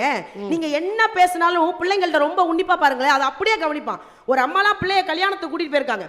அம்மா அப்பா பிள்ளைங்க 3 பேர் அப்படி கல்யாணத்துக்கு போயிருக்காங்க. பிள்ளை சாக்லேட் சப்பி சப்பி சாப்பிட்டு பாரு, பொத்துரு கீழே விழுந்துருச்சு. குழந்தையினுடைய இயல்பு என்ன தெரியுமா? கீழே விழுந்தோன்னா குடுன்னு ஓடி போய் டக்குன்னு எடுத்துரும். டக்குன்னு எடுத்தா பாருங்க, அம்மா கையிலே அடிச்சிருக்கு. அறிவில்லை, ஹைஜீனிக் இல்லை. What is this stupid idiot. கீழே விழுந்த பொருளை எடுக்கக்கூடாது. இவன் அழுதுகிட்டே வந்திருக்கான். 10 நிமிஷத்துல கல்லு தடிக்கி அப்பா கீழே விழுந்துட்டார். இந்த அம்மா என்னங்கன்னு இருக்கு. அவன் சொல்லியிருக்கான், கீழே விழுந்த பொருளை எடுக்கக்கூடாது, நமக்கு அப்பா வேணா வா வீட்டுக்கு போவோம். பிள்ளைங்கள்ட்ட தெளிவா பேச கத்துக்கணும். முதல்ல நீங்க எதையாவது ஒண்ணு பேசிட்டு பழிய தூக்கி எங்க மேல போடக்கூடாது. நடுவர்களே, பிள்ளைங்க ரொம்ப தெளிவுங்க. இன்னைக்கு அடுத்தவர்கள்ட்ட கொடுக்கணுங்கிற ஒரு விஷயத்தை நான் இந்த விஷயம் கேட்கிறேன், மனசாட்சியோட சொல்லுங்க. எத்தனை அம்மாக்கள் காலையில டிஃபன் பாக்ஸ் கட்டும் போது, நீ மட்டும் சாப்பிடணும், யாருக்கும் கொடுத்துட்டீங்க, பக்கத்துல முறுமுறுன்னு பார்ப்பாங்க, மறைச்சிருக்குன்னு ஒழுங்கா சொல்லுங்க, கொன்றுவேன். எல்லார் வீட்லயும் நடக்குது அது. அடுத்தவனுக்கு கொடுக்காம சாப்பிடு. அவன் தான் சார் பின்னாடி கூட பிறந்தவனுக்கு கூட சொத்து கொடுக்க மாட்டான். அடுத்தவனுக்கு கொடுக்காத கடைசி வரைக்கும் கொடுக்க மாட்டான். ஆனா இன்னைக்கு என்ன தெரியுமா பெரிய ஆச்சரியம்? பெரியவர்கள் நீங்கள் சொன்னதை கூட கேட்காமல் பிள்ளைகள் இன்னைக்கு அடுத்தவர்களுக்கு கொடுக்க பழகிட்டாங்க. மரியாதைக்குரிய சுகி சிவம் ஐயா ரொம்ப அழகா சொல்லுவாரு. ஒரு வகுப்பறையில ஆசிரியர் எல்லா பிள்ளைங்கள்ட்டையும் பிஸ்கட், இந்த பிஸ்கட்டை நீ எப்படி சாப்பிட்டா சந்தோஷப்படுவேன்னு கேட்டாராம். ஒரு குழந்தை சொன்னிச்சான், அதை நான் பாலில் தொட்டு சாப்பிட்டா ரொம்ப சந்தோஷப்படுவேன். ஒரு குழந்தை சொன்னிச்சான், ஜாம் தடவி சாப்பிட்டா சந்தோஷப்படுவேன்னு. ஒரு குழந்தை சொன்னிச்சான், அந்த பிஸ்கட்டை பாதியை பிட்டு என் நண்பன்கிட்ட கொடுத்துட்டு சாப்பிட்டா சந்தோஷப்படுவேன்னு சொன்னாங்கன்னா, அடுத்தவர்கள்ட்ட கொடுத்துட்டு சாப்பிட்ற பழக்கத்தை பெரியவர்கள்ட்ட விட சின்னவர்கள்ட்ட நீங்க கத்துக்கணும். நிறைய விஷயம் இருக்குங்க. அதுல இளைஞர்களை சொன்னாங்கல்ல, பசங்க எல்லா நேரமும் அப்படியே படிச்சுக்கிட்டு நல்ல பிள்ளை மாதிரிலாம் இருக்கும், எல்லா சேட்டையும் பண்ணதான் செய்வானுங்க. ஏங்க அன்னைக்குதான் நடுவர்களே, ஒரு மேடைக்கு போறேன், பேசி முடிக்கிறேங்க, கூட்டத்துல இருந்து ஒருத்தர் விறுவிறுன்னு வந்து எனக்கு 250 ரூபா அன்பளிப்பு கொடுத்தாரு. வாங்கி வச்சுக்கிட்டேன். திரும்ப ஒரு 10 நிமிஷம் பேசினேன். திரும்ப ஒருத்தர் விறுவிறு ஓடி, அதே மனுஷன், நீ என்ன தூங்கிட்டியா? 6 மணிக்கு வர வேண்டியது, 1/2 டம்ளர் டீயை குடிக்க வேண்டியது, 7 பஜ்ஜியை திங்க வேண்டியது, உறங்க வேண்டியது. இதுவே உன் பிழைப்பாக போய்விட்டு. எது பேடு எது உன் வயிறு என்று எனக்கு தெரியவில்லை. பிரித்து விடுவேன், என்னை பார். திரும்ப பேசிக்கிட்டு இருக்கேன், அதே மனுஷன் குடுன்னு ஓடி வந்து லவ் யூ திருப்பி குடுன்னு ஓடி வந்து என்கிட்ட 250 ரூபா கொடுத்தாருங்க. சரி, முன்னாடி ஒரு 250, அடுத்து ஒரு 250, 1000 ரூபா சேர்ந்துருச்சுனே. 1000 ரூபா சேர்ந்துட்டு திரும்ப பேசிக்கிட்டு இருக்கேன், திருப்பி அதே மனுஷன் வந்து திரும்ப 250 ரூபா கொடுக்குறாருனே. சரி, திரும்ப பேசுறேன், திரும்ப 250 ரூபா, 1500 ரூபா. சந்தோஷமா அன்னைக்கு என்னோட பேமெண்ட் 1,10,50,000. ஆமா ஆமா, நல்லா கை தட்டுங்க.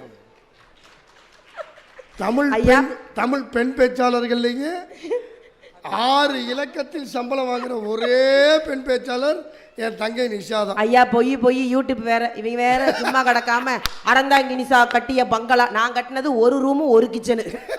என் புருஷன் கேட்குறாரு எந்த ஊர்ல பங்களா கட்டினேன்னு. நானே என் ரத்தத்தெல்லாம் வேர்வையா சிந்தி ஒரே ஒரு வீடு கட்டினேன். எவன் கண்ணு பட்டுச்சோ 6 நாளா அப்பளவுல பில்லு கட்டிட்டு வந்திருக்கேன். பேசாம இருக்கு. நடுவர் அவர்களே 1500 ரூபாயை வாங்கிக்கிட்டு சந்தோஷமா வீட்டுக்கு போறேங்க. சரி, வீட்டுக்குள்ள போய் காலை வைக்கலான்னு காரை விட்டு இறங்குறேன். என் வீட்டு வாசல்ல இந்த 1500 ரூபா கொடுத்தால அவன் உட்காந்துருந்தான். ஐயோ, சரி பேலன்ஸ் அன்பளிப்பை மறந்துட்டான் போல இருக்கு. வீட்டுக்கே வந்து அன்பளிப்பு கொடுக்கறதுல நம்ம ஆளுகளை அடிச்சுக்க ஆள் இல்லைன்ட்டு வாங்க தம்பி வாங்க தம்பி வாங்க தம்பி வீட்டுக்குள்ள கூப்பிடுறேன்.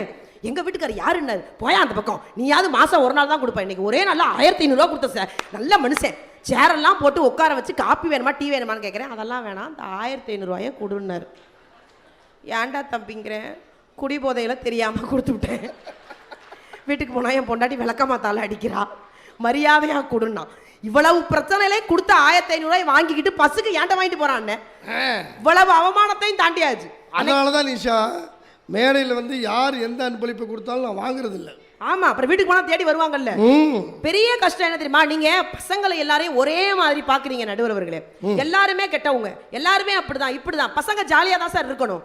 ஒரு வயசுல அப்படி இப்படின்னு இருப்பானுங்க, விளையாட்டுத்தனமாவே இருக்கதான் செய்வாங்க. நான்லாம் அன்னைக்கு எங்க தெருவுல போயிட்டு இருக்கேன் சார், இங்க இருக்குமான்னு தெரியல, இந்த குட்டி சேவர்னு ஒண்ணு இருக்கும். அந்த அதுக்கு பேர் குட்டி சேவர் தானே? ஊருக்கு ஊரு குட்டி சேவர். அந்த குட்டி சேவத்துல யாரெல்லாம் உட்கார்ந்துருப்பாங்கன்னா கால ஜனாதிபதி எல்லாம் உட்கார்ந்துருப்பாங்க. பெரிய பெரிய ஆட்கள் எல்லாம் அப்படி குட்டி குட்டியா உட்கார்ந்துருப்பானுங்க. உட்கார்ந்தவனுங்களுக்கு என்ன வேலைன்னா அந்த தெருவுல யாரு போனாலும் வம்புழுப்பானுங்க, எந்த வயசு போனாலும் வம்புழுப்பானுங்க. அன்னைக்கெல்லாம் நான் போயிட்டு இருக்கேன், போற வர எல்லா பிள்ளைங்களுக்கும் மார்க் போட்டு இருக்காங்க சார். ஒண்ணுக்கு 30ன்னா, ஒண்ணுக்கு 35ன்னா, ஒண்ணுக்கு 40ன்னா. நமக்கு என்ன, நம்ம இருக்க அளவுக்கு 95 போடுவான்னு கிராஸ் பண்றேன். தேசியா இருக்கிறவன் சொல்றான், மச்சான் இன்னும் -99 இந்த ஊர்ல தாண்டா சுத்திக்கிட்டு இருக்குன்னா. அவனை கூப்பிடு. என்னை பார்த்தா நான் அவ்வளவு கேவலமாவா இருக்கு. ஆனா பசங்களை நம்ம அப்படி குறை சொல்லிட முடியாதுங்க. நான் இப்போ திருச்சியில வசிக்கிற ஒரு இடத்துல போன வாரம் நிஜமா நடந்த விஷயம். எங்க தெருவுல திடீர்னு காய்கறியில ஒரு பையன் 2 வீலர்ல காய்கறி கொண்டு வரான். இது வரைக்கும் அப்படி ஒரு பையன் நான் பார்த்தது இல்லை. எங்க தெருவுல அது கொஞ்சம் விஐபி தெரு. அங்க ஒரு காவல்துறை சகோதரி வந்து ஒரு 2 மாசத்துக்கு முன்னாடி சொன்னாங்க, இந்த மாதிரி தெரியாத நபர்கள் யாராவது வந்தா கேமரால புகைப்படம். ஏன்னா இன்னைக்கு இருக்கக்கூடிய சமுதாயம் எப்படி ஆயிடுச்சு அப்படின்னா, நான் இன்னும் சமீபத்தில் இன்னும் அதை போஸ்ட் போடலை, ஆனால் நான் தைரியமாக மேடையில் சொல்லுவேன், எனக்கு எந்த பிரச்சனையும் இல்லை. பெண்கள் வாழ தகுதியற்ற நாடு எது அப்படின்னு கேட்டால் தமிழ்நாடுன்னு சொல்லலான்னு இருக்கேன் நானாவே. பெண்கள் வாழவே தகுதி இல்லாத தேசமாக நம்முடைய தேசம் போயிருச்சு. பெரிய வருத்தமாக இருக்குது. இந்த மாதிரி பசங்கள்லாம் வந்தால், தெரியாமல் யாராவது வந்தால் புகைப்படம் எடுத்து வைங்க, கூப்பிட்டு விசாரிங்கன்னு எங்களை சொன்னாங்க. அதனால் நான் என்ன பண்ணேன், இந்த பையனை கூப்பிட்டேன், தம்பிங்க வாங்க, புதுசாக இருக்கீங்க, 2 நாளாக பார்க்குறேன். கரெக்டாக சனி ஞாயிறு அந்த தம்பி வர்றான். அந்த பையன் கிட்ட வந்து ரொம்ப அழகாக பேசினாயிட்டா, அக்கா நான் பயப்படாதீங்கக்கா, நான் திருச்சி காலேஜில் படிக்கிறேன், எங்கள் அப்பா ஒரு பெயிண்டர்க்கா, பெயிண்ட் அடிக்கும் போது கீழே விழுந்துட்டாரு, இப்போ அவரால் வேலை பார்க்க முடியாதுக்கா, நான் தான் என் குடும்பத்தை பார்க்கணும், என் அம்மா வீட்டு வேலை பார்த்துட்டு இருக்காங்க, என் தங்கச்சி படிச்சுக்கிட்டு இருக்கா, நான் சனி ஞாயிறு காய்கறி விற்று அந்த பணத்தில் நானும் படிக்கிறேன், என் தங்கச்சியையும் படிக்க வைக்கிறேன்னு சொன்னான்ல, இந்த பையனெல்லாம் ஏன் இன்னும் உங்கள் கண்ணுக்கு தெரியவே இல்லைன்னு நினைக்கும் போதாங்க எனக்கு வருத்தமாக இருக்கு. என்னைக்குமே ஒரு விஷயத்தை புரிஞ்சுக்கோங்க, வீட்டில் தகப்பன் கொஞ்சம் நொடிஞ்சிட்டா தங்கச்சிக்கு அண்ணன் தகப்பனா மாறக்கூடிய ஒரு நாடு நம்முடைய தமிழ்நாடு. சத்தியமா இது உண்மை. அடுத்த நிமிஷம் அவன் அப்பனா மாறிடுவான். அவனுக்கு என்ன எதுவுமே தெரியாது, பிள்ளைக்கு விவரமே தெரியாது. ஆனா வெளியில போவான், ஏதோ ஒரு வேலை பார்ப்பான், தங்கச்சிக்காக வெளிநாட்டுக்கு போவான், கஷ்டப்படுவான், அவளை கட்டி கொடுப்பான், அவ பிள்ளைங்களுக்கு தாய்மாமை சீர் செய்வான், தலையில சொட்ட விழுந்ததுக்கு அப்புறம் தான் அவனுக்கு பொண்ணே பார்ப்பான். அது வரைக்கும் உழைக்கக்கூடிய இளைய சமுதாயத்தை பார்த்து நீங்க என்ன செஞ்சு கிழிச்சிட்டீங்கன்னு கேட்கறதுக்கு மிஸ்டர் வைக்கோல் உனக்கு என்ன உரிமை இருக்கு? என்ன பேச்சு, அப்படி இருக்கானுங்க இப்படி இருக்கானுங்க, குடும்பம்னா அப்படி இப்படி. இதுல மாமியாரை நாங்கெல்லாம் யாரும் முதியோர் இல்லத்துக்கு அனுப்பலைங்க. நீங்க என்ன பார்த்தீங்கன்னா தெரியும், நானா என் மாமியாரை என் நம்புங்களை யாராவது ஒரு ஆளாவது. என்னமோ நான் எங்க மாமியாரை கொடுமைப்படுத்தி கொல்ற மாதிரி பேசுறீங்களேங்க. நான் எங்க மாமியாரை தெய்வமா பார்க்குறேன். அப்படியா? தெய்வமாக்கலான்னு பார்த்தேன். ஆ. எப்பன்னா கொரோனாவில் எங்க மாமியாருக்கு ஒரு நல்ல பழக்கம் இருக்குக்கா. என்ன பழக்கம்? வீட்டுக்குள்ள உட்கார மாட்டாங்க, ம். இந்த வாசப்படியில் உட்காருவாங்க. நானும் இந்த கொரோனா அந்த வழியா போனா பிடிச்சிக்கோன்னு பார்த்தேன். கடைசி வரைக்கும் அதுக்கு கொரோனா இல்லைங்க. கொரோனா கூட எங்களை ஏமாத்திருச்சு. கபசுர குடிநீரே எங்க மாமியார் குடிச்சது இல்லை. ஏன்னா அது வைக்கிற காப்பி தண்ணி அப்படிதான் இருக்கும். அதை குடிச்சிட்டே அது உயிர் வாழ்ந்துருக்கு. நாங்க யாரும் எங்க மாமியாரெல்லாம் கொடுமைப்படுத்தவும் இல்லை, வீட்டை விட்டு வெளியில அனுப்பவும் இல்லை, இந்த வேலையெல்லாம் நாங்க பார்க்கவும் கிடையாது. நாங்க இன்னைக்கு இருக்கக்கூடிய சூழல்ல நிறைய பெண்கள் இருக்காங்க. மாமியாரை தன்னுடைய அம்மா மாதிரி பாக்குறோம், சகோதரி மாதிரி பாக்குறோம். இன்னும் சொல்லவா, மாமியார் மருமகள்லாம் இன்னைக்கு நிறைய பேர் ஃப்ரெண்டா பேசி பழக ஆரம்பிச்சிட்டாங்க. அது கூட உங்க கண்ணுக்கு தெரியல. இதுல எங்க மாமியார் தான் என்னையே கொடுமைப்படுத்துச்சுங்க. இல்ல இந்த பெரியவர்கள்னு சொல்றோம்ல, இந்த பெரியவருடைய வார்த்தை, மஞ்சுநாதன் ஒரு வார்த்தை சொன்னாப்ல, வெளியில வரக்கூடிய வார்த்தை என்பது மிக மிக சுத்தமாக இருக்கணும். எப்பவுமே நாக்க உள்ள ஈரமா, ஏன்னா அடுத்தவர்களை காயப்படுத்தாம இருடான்னு சொல்றது தான். ஏதாவது காயப்படுத்தினா கூட உள்ள போய் அலம்பிக்க, அது மாதிரி. ஆனா இன்னைக்கு பெரியவங்க என்ன மாதிரி வார்த்தை தெரியுமா பயன்படுத்துறாங்க? நான் கருப்பா பிறந்தது ஏன் தப்பா இல்ல, அது இறைவன் படைச்சது அப்படி படைச்சாப்ல, அவனுக்கே பிடிச்சிருக்கு. ஆமா, நான் கருப்பா இருக்கிறேன்னு ஒரு நாள் கூட நான் வருத்தப்பட்டதே இல்லடா தம்பி. இங்க இருக்கக்கூடிய தம்பிகளுக்கும் சரி தங்கைகளுக்கும் சரி நான் ஒரு விஷயம் பதிவு பண்றேன். இந்த உலகத்துல யார் தெரியுமா மிகப்பெரிய அழகுன்னு நீ நினைக்கணும்? இந்த உலகத்திலேயே நம்ம தான் அழகுன்னு நம்ம நினைக்கணும். அப்படி நினைச்சா மட்டும்தான் நம்மளால வாழ முடியும். நிஷாவினுடைய வெற்றி அதுதான். நிறைய பேர் நினைப்பாங்க, நான் இப்ப இந்த புடவை கட்டணும்னு வச்சுக்கோங்களேன், இந்த புடவை கட்டினா நீ நல்லா இருக்கன்னு நீ சொல்றதுக்கு நான் கட்ட மாட்டேன், நானே கட்டிட்டு நான் சூப்பரா இருக்கேன்டா அப்படின்னு நானே சொல்லிப்பேன். அதுதாங்க வாழ்க்கையில ஜெயிக்க முடியும். எங்க தெருவுல ஒரு 2 கிழவி இருந்துச்சு, போயிருச்சு, இல்லைன்னா போக வச்சிருப்பேன். நான் என்ன கலர் ட்ரெஸ் போட்டாலும் இந்த கலர் உனக்கு எடுக்கல, மறுநாள் ஒரு புடவை கட்டுவேன், இந்த கலர் உனக்கு எடுக்கல, இன்னுமாடி உன்னை ஆண்டவன் எடுக்கல, ஏன் உசுரை எடுக்கிறதுக்குனேவா உன்னைய படைச்சாங்க. நீங்க பெரியவர்கள் என்ன பண்றீங்கன்னா சில நேரங்களில் தவறுதலா அடுத்தவங்க மனசு காயப்படுத்துற மாதிரி பேசிடுவீங்க. ஆனா என்னைக்குமே இளையவர்கள் அடுத்தவர்கள் மனசை காயப்படுத்தவே மாட்டாங்க. நடுவரவர்களே நிறைவா நான் இப்படி முடிக்கிறேங்க. இப்ப சென்னையில நிறைய பேசினாங்க, நிலச்சரிவை பத்தி பேசினாங்க, வெள்ளத்தை எல்லாத்த பத்தி பேசினாங்க. நாங்க களப்பணியில இருந்ததுனால அந்த ஒரு விஷயத்தை மட்டும் பதிவு பண்ணிடுறேன். சென்னையில வெள்ளம் வந்தப்போ எல்லா இடங்கள்லுமே பாதிக்கப்பட்டப்போ ஆவடி பக்கத்துல ஒரு மிகப்பெரிய பள்ளிவாசல்ல எல்லாரும் தங்கிக்கலாம் அப்படின்னு சொன்னாங்க. இந்த வெள்ளம் வந்தப்போ நான் ஒரு ஏரியால உணவு கொடுத்துட்டு வெளியில வர்றேங்க, சத்தியமா எனக்கு நீச்சல் தெரியாது, நானே இப்படி வர்றேன் பாம்பு குட்டி மாதிரி. என் பக்கத்துல ஒருத்தர் வந்து, வேடா மிஸ்ஸா தானே? ஆமா சார், அடுத்த வாரம் டிவியில் வருவீங்களா? நீந்தி போயிட்டேன்னா வருவேன், நீந்தலைன்னா இன்னைக்கே எல்லா நியூஸ்லையும் வருவேன். போடா அந்த பக்கம். நான் உசுரா கொடுத்து நீந்தி கீந்தி வந்தேங்க. இந்த பள்ளிவாசல்ல நீங்கள் எல்லாருமே பார்த்துருப்பீங்க, அது ரொம்ப ட்ரெண்டிங்கில் போச்சு. யார் வேணாலும் வந்து அந்த பள்ளிவாசலில் தங்கிக்கலாம் அப்படின்னு சொல்லியிருந்தாங்க. ஒரு வாரம் கழித்து அந்த திரும்ப அந்த நிலையெல்லாம் மாறிடுச்சு. மாறினதுக்கப்புறம் எல்லாரும் அவங்கவுங்க இடத்துக்கு போயிட்டாங்க, அவங்கவுங்க வீட்டுக்கு போயிட்டாங்க. அந்த தெருவில் இருந்தவர்கள், அந்த தெருவில் இருந்த என்னுடைய இளைஞர்கள் பட்டாளெல்லாம் சேர்ந்து அந்த தெரு முழுக்க சுத்தம் பண்ண ஆரம்பிச்சிருக்காங்க. ஏன்னா வெள்ளம் வந்ததுக்கு அப்புறம் அந்த தெரு வேற மாதிரி இருக்கும். எல்லாம் சுத்தம் பண்ணி முடிக்கும் போது ஒரு மூலையில மஞ்ச பையில 10,000 ரூபாய் பணமும் 5 பவுன் நகையும் இருந்தது. இது நியூஸ்லையும் வந்தது, பேப்பர்லையும் வந்தது. 10,000 ரூபாய் பணமும் 5 பவுன் நகையும் இருந்தது. அந்த பையன் அதை கையில எடுத்துட்டு அந்த தெரு முழுக்க கேட்டு போனான், இது உங்க பையா, இது உங்க பையா, இது உங்க பையான்னு. இப்படி முத நாள் கேட்டான், மறுநாளும் கேட்டான். அப்ப அந்த டீ கடையில இருந்த ஒரு பெரியவர் சொன்னாராம், எப்பா நேத்துல இருந்து ஒரு கிழவி ஒரு பைய தேடிக்கிட்டு இருந்தா, அவதான் நகை பணம்னு சொல்லிக்கிட்டு இருந்தா, அந்த கோவில்ல படுத்திருக்கா, முடிஞ்சா போய் அந்த பைய கொடுத்துடுறியான்னு சொன்னோன்னு அந்த பையன் குடுன்னு ஓடுனாங்க. ஓடி போகும்போது உள்ள அந்த கிழவி படுத்திருந்தா. பாட்டி இது உங்க பையான்னு கேட்டோன்னே அந்த பாட்டி கண்ணிலேருந்து கண்ணீரா கொட்டுச்சாங்க. ஆமாப்பா, என் மருமகளும் என் பையனும் செத்துட்டாங்க, என் பேத்தியை நான் தான் வளர்த்துக்கிட்டு இருக்கேன், என் பேத்திக்காக சேர்த்து வச்ச காசு சாமி, கண்டுபிடிச்சு கொடுத்த நீதான் என் சாமின்னு கோவிலுக்குள்ள கிழவி கையெடுத்து கும்பிட்டால, கொண்டு போய் கொடுத்த பையன் பேரு முகமது ஷெரீப். நடுவர் அவர்களே, மதத்தை தாண்டியது மனிதம், மனிதத்தை தாண்டியது இன்றைக்கு இளைஞர்களுடைய செயல் இருக்குல்ல, அந்த செயலை நீங்க வணங்கலைனா கூட பரவாயில்லைங்க. இப்படி வேடிக்கை வார்த்தைகளால எதுவும் சொல்லிடாதீங்க. இன்னைக்கு இருக்கக்கூடிய மனித நேயம் இளையோர்கள் கையில தான் நிறைய இருக்கு, இன்னும் நிறைய அவங்க செய்வாங்கங்கிற நம்பிக்கையோடு விடைபெறுகிறேன். நன்றி, வணக்கம். மிகச்சிறப்பாக, மிகச்சிறப்பாக. அறந்தாங்கி நிஷாவுக்கு நல்லா இன்னொரு முறை கை தட்டி. நண்பர்களே, மனிதநேயம் மலர்வது முதியோரின் வார்த்தைகளெல்லாம் இளையோரின் செயலானோம். இந்த பாருங்க, என்கிட்ட ஒரு சின்ன கெட்ட பழக்கம் உண்டு. யாராவது என் தீர்ப்பை கேட்காம ஏஞ்சி போனீங்கன்னா நான் வரப்பையே ஒரு முட்டையை மந்திரிச்சு வச்சுருக்கேன். வீட்டில் போய் படுத்திங்கன்னா கெட்ட கெட்ட கனவாக வரும். கெட்ட கனவுனா கனவுலையும் நானே வந்து பேசுவேன். அதுக்கு இது இருக்கலாம். என்ன மூத்தோர்களின் வார்த்தைகளா இளையோரின் செயல்களான்னு கேட்டோம். இதுக்கு தீர்ப்புக்கு நான் பல நூல்களை எடுக்க போகிறதில்லை. இந்த நாகப்பட்டினத்தில் வந்த ஒரு நிகழ்வு, ஒரு மிகப்பெரிய புலவர் நாகப்பட்டினத்துக்கு வரார். வந்தவர் எல்லா இடத்துலையும் வயிற்று பசியில் அலைகிறார். அங்கே விளையாடி கொண்டிருந்த சிறுவர்கள்ட்ட போய் கேட்டார், சோறு எங்கே விற்கும்னு கேட்டார். சோறு எங்கே விற்கும்னு கேட்டார். அந்த இளைஞர்கள் சொன்னால் தொண்டையில் விற்கும்னா. வந்த புலவருக்கு வருத்தம் வந்துடுச்சு. நமக்கே பேசுகிறானேன்னு சொல்லிட்டு அந்த கோயில் செவுத்தில் ஒரு வார்த்தை எழுதினார்.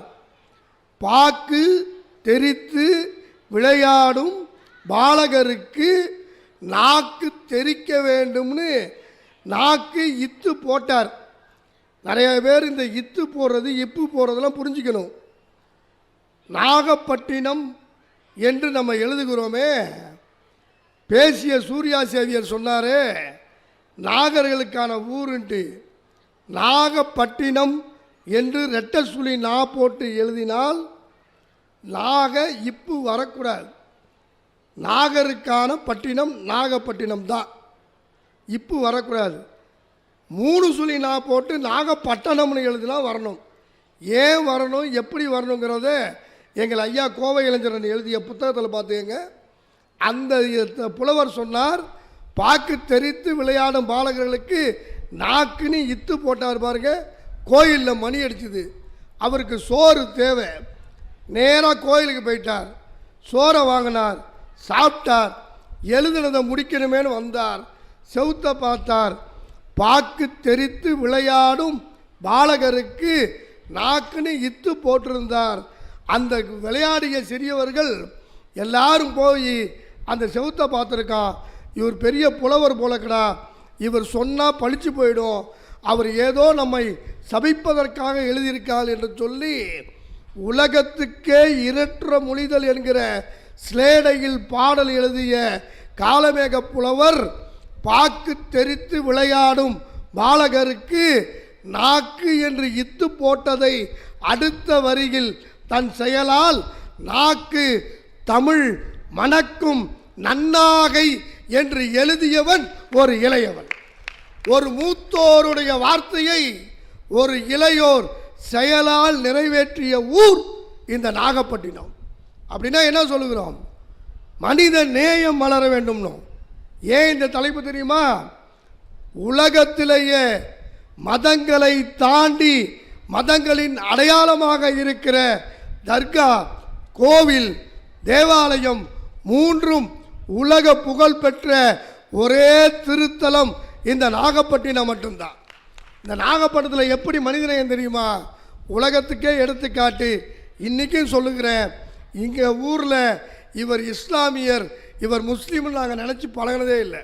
இந்த எதிரிலே உட்காந்துருக்கிறாரு ஒளி ஒளி அமைப்பாளர் எங்கள் அண்ணன் கனி. நான் இன்னைய வரைக்கும் அண்ணன் கனின்னு தான் சொல்லியிருக்கிறேன், இல்லையா? அங்கே உட்காந்துருக்கிற ஜார்ஜ் பெர்னாண்டஸை இன்னைய வரைக்கும் அண்ணன் சொல்கிறோம். ஏதோ நான் மட்டும் சொல்கிறேன்னு நினைக்காதீங்க. இந்த நாகப்பட்டினம் மண்ணில் பிறக்கிற யாருக்கும் மதத்தின் மீது பற்று இருக்குமே தவிர வெறி இல்லாமல் இருக்கிற ஒரே ஊர் எங்கள் ஊர். இந்த ஊரில் மனிதநேயம் மலர்வதற்கு முதியவர்களின் வார்த்தை அடிப்படையாக இருக்கலாம். ஆனால் சுனாமி வந்த பொழுது, கஜா புயல் வந்த பொழுது, இந்த நாகையில் இயற்கை பேரிடர்கள் வந்த பொழுது எதையும் எதிர்பார்க்காமல் முதலில் நின்று உதவியவர்கள் மூத்தவர்களின் வார்த்தையை முழுமையாக கேட்ட எங்கள் இளையோர்கள்தான் செயலில் செய்தார்கள் என்று சொன்னால் மனித நேயம் மலர்வதற்கு முதல் சாவி மூத்தோரின் வார்த்தைகள். மனிதநேயம் மலர்ந்தால் மட்டும் பத்தாது, மனிதநேயம் வளர வேண்டும் என்றால் அது ஒரு செயலால் தான் வளர முடியும்.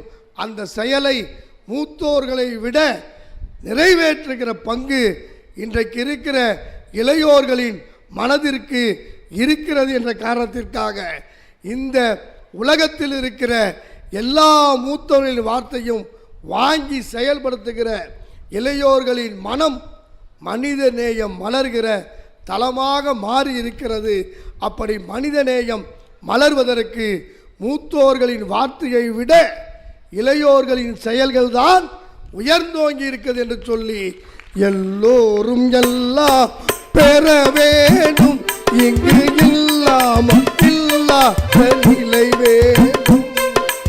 எல்லோரும் எல்லாம் பெற வேண்டும், இங்கு இல்லாமல் இல்லா நிலை வேண்டும். வல்லான் பொருள் குவிக்கும் தனி உடைமை, வல்லான் பொருள் குவிக்கும் தனி உடைமை நீங்கி வர வேண்டும் திருநாட்டு பொது உடைமை. எல்லாரும் எல்லாம் பெற வேண்டும் என்று சொல்லி நிறைவாக இறுதியாக எல்லோருக்கும் நன்றி தெரிவித்து கடைசியாக ஒன்றே ஒன்றை சொல்லிக் கொள்கிறேன். போயிட்டு வரேன்.